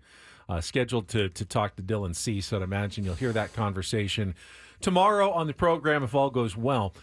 So it feels like for the terrible team that the Rockies are, even if they're hot right now, they've been terrible most of the season. Yeah. They keep rolling out guys who have this guy has a 1-something ERA in the bullpen, and this guy has a 2-something Throwing ERA 98 and stuff, yeah. throwing hard. They don't seem like they're that bad, and they're going to do it again today. Austin Gomber is on the mound for the Rockies, and he has probably been their best starting pitcher, even better than Cal Quantrill, who's been their second best starting pitcher with a 3.66 ERA. Gomber 3.43 ERA. Pitched well against the Padres at Coors Field, gave up just one run. However, he was outdueled by Dylan Cease in that game as the Padres won it 3-1. This time it'll be Michael King on the mound for the Padres. And you're just hoping that whatever he had against the Dodgers on Friday night, that there's still some of that change-up ride, some of that command that he displayed on that Friday night still in reserve for Michael King today, because he was fantastic. Unreal, And man. You just want him to stay locked in as long as possible. Whenever you get a pitcher who is throwing that well, now the goal is to how do you stay in that zone as long as possible? And it's sometimes just one start. Sometimes, like with Blake Snell, it may run for 3 months or more like he did last season. You've got Michael King in that zone. If you're Ruben Niebla, you are trying to keep him in the zone as long as possible now. Gomber is another one. I mean, this is like the third starter in a row, Ben, basically, when you go look at at what their year is and how lucky they've gotten. He's gotten incredibly lucky for a starting pitcher who starts games at Coors Field to have a 3.43 ERA in 8 starts. But he's from 44.2 innings pitched. How many starts can you get lucky? Like that's the thing. Maybe he's just having a good year. I mean, his 8 starts, if he's lucky, Paulie, 8 starts. His expected ERA is a full run higher than what his actual 3.43 ERA is. Yeah, he only strikes out 6 per 9 innings, which isn't a lot. He's given up 8 home runs, which is the most on the Rockies. They've just been a lot of solo shots, so he's kept the ERA down. It's like the James Paxton thing. I saw this great tweet yesterday that was talking about new-ish analytics. And the guy, it was funny. He's like, look, this guy actually went to the head of Sabre, like Sabermetrics, sat down, he said, convince me. Sell me on analytics. And he goes, and he couldn't do it. But here's a little glossary of terms for the more analytically challenged. So I read it, and he goes, by the way, you can keep telling me all you want about James Paxton having a terrible year. I'm going to point to his 4-0 record and his 3.35 ERA. The guy averages like 6 walks a start. He looked great against the Padres. I don't know how much that says about you, but again, the BABIP luck, all of that stuff factors in. And Gomber's been another one that's gotten incredibly lucky. So is there much stock in that? People said last season that Blake Snell was getting kind of lucky. His ERA was lower than obviously his expected ERA because of all the walking walks. so many guys, and you're supposed to give up more runs when you do it, but he didn't. He got the job done, and so far, Austin Gomber has been getting the job done. Now that's it. Same with James Paxton and all that. What the Sabre metrics will tell you is that he's due for a regression. Right. So now you find out, is he going to regress? Or like someone, Blake Snell, he's not as good as Blake Snell, but if he doesn't regress, then he gets credit for what he's doing. If he's just, getting a little bit lucky and all of a sudden he has 3 starts where he gives up 5-6 runs and then his ERA kind of is now where it's supposed to be, that's what the numbers kind of tell you. But the numbers don't always predict what's going to happen in the future. They often do. That's why they're useful. But if they every time predicted what was going to happen, we wouldn't need to play the game. That's exactly right. We just plug the numbers in at the start of the season and see who wins. That's why they play the games. So you do have to play the games, and you're hoping if you're the Padres, you can take advantage of some of the mistakes that he has made that other teams have not exploited. And he's a guy, he's going to challenge you with a very, very mediocre fastball. I mean, his fastball, Benny, is one of the lowest in baseball. He throws about 90 miles an hour, but he gets outs because he's got a good changeup, which he'll throw a quarter of the time. He'll throw his curveball 20% of the time, and it's a good one, and his slider almost 20% of the time. So it's a true 4-pitch mix when you're walking up there. And again, there's a lot of guys with 4 or 5 pitches in their arsenal. Like he throws his sinker 0.1% of the time. Yes, you have to be aware that it's there, but you need it. This is one of those guys. 4 pitches, you have to go up and go, all right, I'm looking dead red for the 90-mile-an-hour heater. I got to be ready for the curve, the slider, or the changeup each time. So, if they can get to him early, that's what you want to do. You got to get to this guy early. Don't let him get locked in a groove out there. And you got to salvage this win. I hate a salvage win, but a win is better than a sweep. This hour on Ben and Woods is brought to you by Prize Picks. Join the biggest moments in sports with Prize Picks. Pick your players, pick your stats, pick more, pick less. It's that easy. Must be present in certain states. Visit prizepicks.com for details. So I have been in the radio business for more than 25 years now. And I promise you, there are multiple people that I have worked with who have a dream that is now coming true for someone in our business.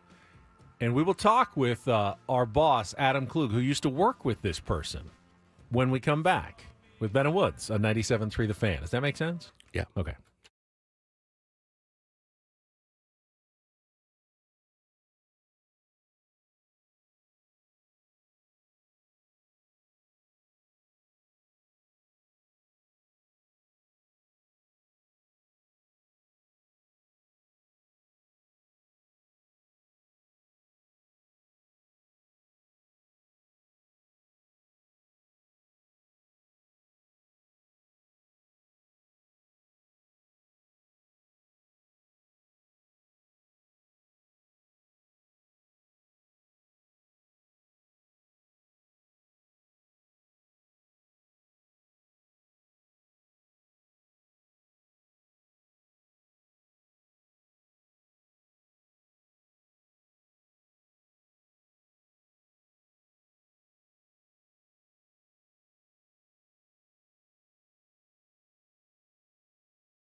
So there was a story that came out yesterday that we may have right here in our building the most appropriate person to comment on this story from the sports world. Other than, like, his boss. I mean, that's it. Yeah, really. Or him. He's got perspective. He's got personal knowledge of the subject. Like, perfect. And it's a fascinating story. It really is. To me, it is fascinating. We will reveal all the details and our special guest coming up right after a check of traffic here on 97.3 The Fan. From the 97.3 The Fan Traffic Center, here's Kelly Danick. Got a handful of hot spots wrapping up our morning drive. Northbound side of the 805, just before 47th Street, there is a collision involving a couple vehicles. It's over to the right shoulder, and an accident clearing on southbound 163, the East 8 connector. Those vehicles are over to the right shoulder. Also traveling in the North County, eastbound 78 before College. Watch out for a stalled car over to the right shoulder. I'm Kelly Danick with Ben and Woods, San Diego's #1 sports station, 97.3 The Fan. Feels like the college basketball season's been over for a while, but the coaching carousel continues to churn. And last week, the Wyoming Cowboys hired Sundance Wicks to replace their head coach, stealing him away from Green Bay, which is another Division I college basketball program, which left Green Bay needing a coach. And yesterday, when they announced who their new head coach was going to be, it turned heads across the sports spectrum because Green Bay announced that their new head basketball coach for their Division I program will be Doug Gottlieb, sports media personality, national radio host. Doug Gottlieb. And not only that, he's not leaving his national talk show, his daily show, to do this. He's going to do both at the same time. He's going to coach, and he's going to remain a member of the media. The commentary is all going to continue. And the reason why we have such a great person to comment on this is that our boss, Adam Klug, our program director, brand manager here at 97.3 The Fan, not only can offer that perspective of would you want to employ someone who also has a full-time job, coaching job as one of your hosts? Thank you for throwing in coaching job, because I believe we're speaking to someone who has 2 full-time jobs. I do, yes, but a coaching job. And our afternoon host, Tony Gwynn Jr. But you also, thank you very much. Before you came out here to San Diego, you were Doug Gottlieb's producer, correct? That's so you correct. know Doug well, and I saw you sent out a tweet of congratulations, and apparently you like Doug. Apparently. You are still Doug. a fan of Doug. I mean, it wasn't like a bad ending to the relationship or anything. No, Doug and I are very close. Okay. So you did you know this was coming? Was this a surprise to you? I didn't know this was coming in that, like, I don't know that when you interview for jobs, you're, like, publicizing it, but I know how much he's wanted to be a head coach in college basketball for a long time. Has he? Yeah. I mean, he interviewed for the Tulane job. He interviewed for the Oklahoma State job. But he's never been a head coach in He basketball. has never before. been one. But, I mean, his brother is a basketball coach at the D1 level, an assistant coach, and his father was a head coach at the D1 Greg Gottlieb was an assistant coach under Steve Fisher at San Diego State for many years. Now, my dad sells commercial real estate. I can't go sell commercial real estate. You could. I guess I could. I mean, basketball runs in his family. When he left Oklahoma State, he was 10th all-time in assists in college basketball history. I saw him He's an play accomplished in high basketball school player. for his dad at Tustin High School when I was in high school back then. He was a pretty good player, obviously, and played college hoops himself. So he knows the game. I have no doubt about that. My big question, though, is can you really be a major – like, there's a chance Green Bay could make it to the NCAA tournament, could make out a Cinderella run, and you're also the host of a successful national radio program at the same time.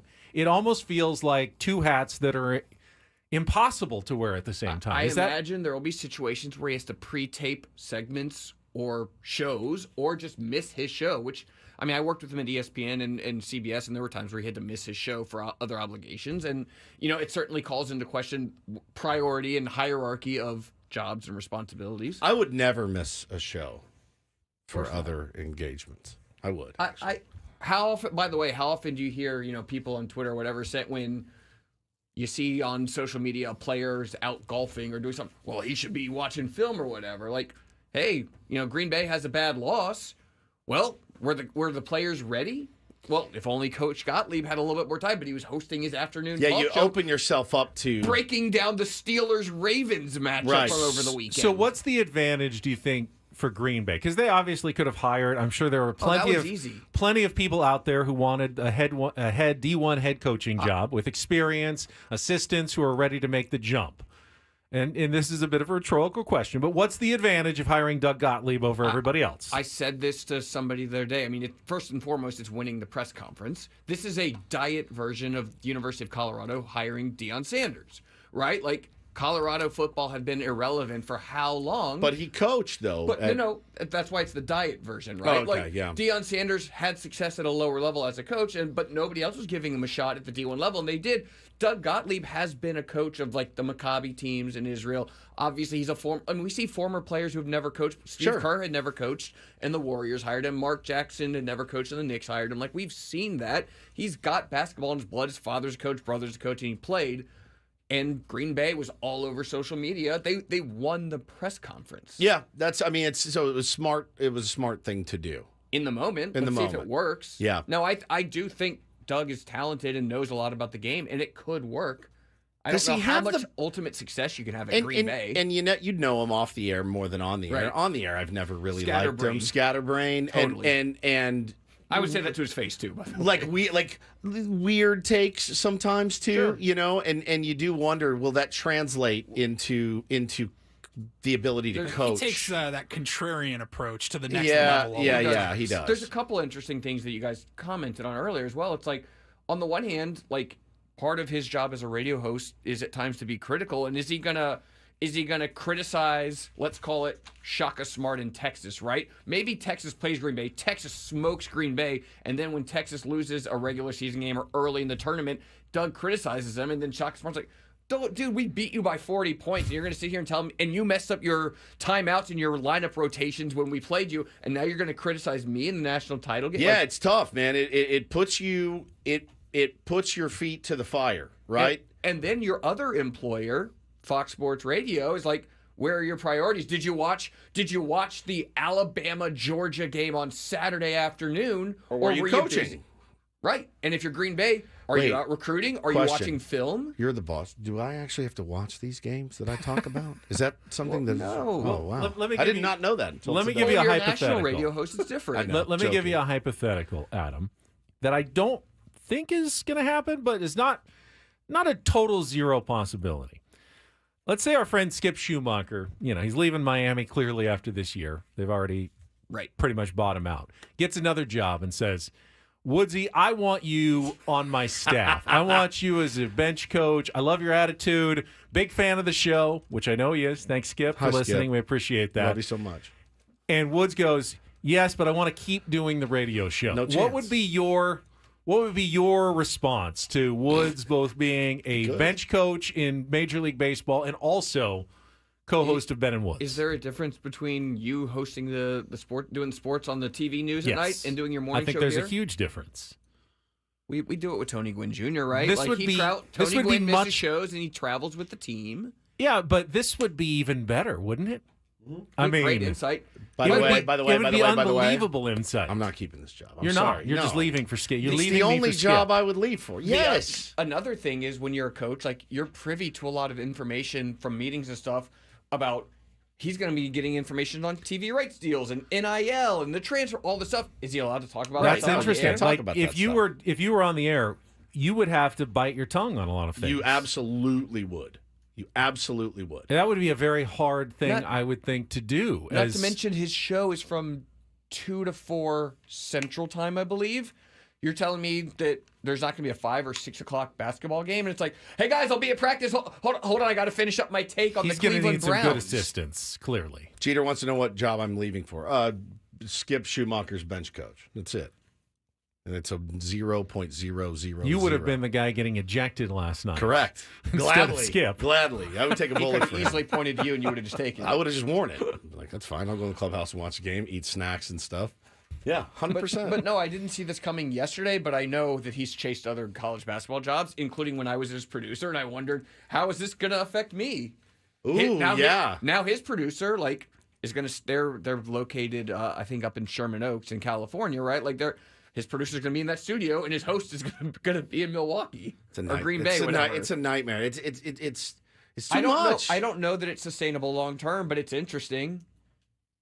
It is interesting. Well, I mean, I play it out long term. If he does really well at Green Bay, there's going to be a bigger school that comes calling. He's always wanted like a Power 5 job, but you can't get the Power 5 job without having success at a lower level, right? So, like, if this goes well and he gets a Power 5 job, at that point I imagine he gives up the radio show. I can see at Green Bay, you're probably not doing a lot of shows about Green Bay, Wisconsin college basketball. But if all of a sudden you're the coach at Purdue or somewhere, you can't really continue to talk about something that's a major topic, the NCAA tournament, a Big Ten team. If you're the coach of a team, you can't be on the media at the same time. But it's also weird. Like, I mean, other coaches have had weekly shows, but it's like a call-in show talking about Nick Saban is taking Alabama phone calls. Who cares what Nick Saban says about Ron Washington? Yeah, those and the suicide squeeze those last weekly night? shows, they're essentially just signature guests on their own show. Exactly. And they have a host who interviews them, right? Yes. But, like, this is Doug giving his thoughts on the suicide squeeze and on the Panthers and who the Chargers should take in the NFL draft.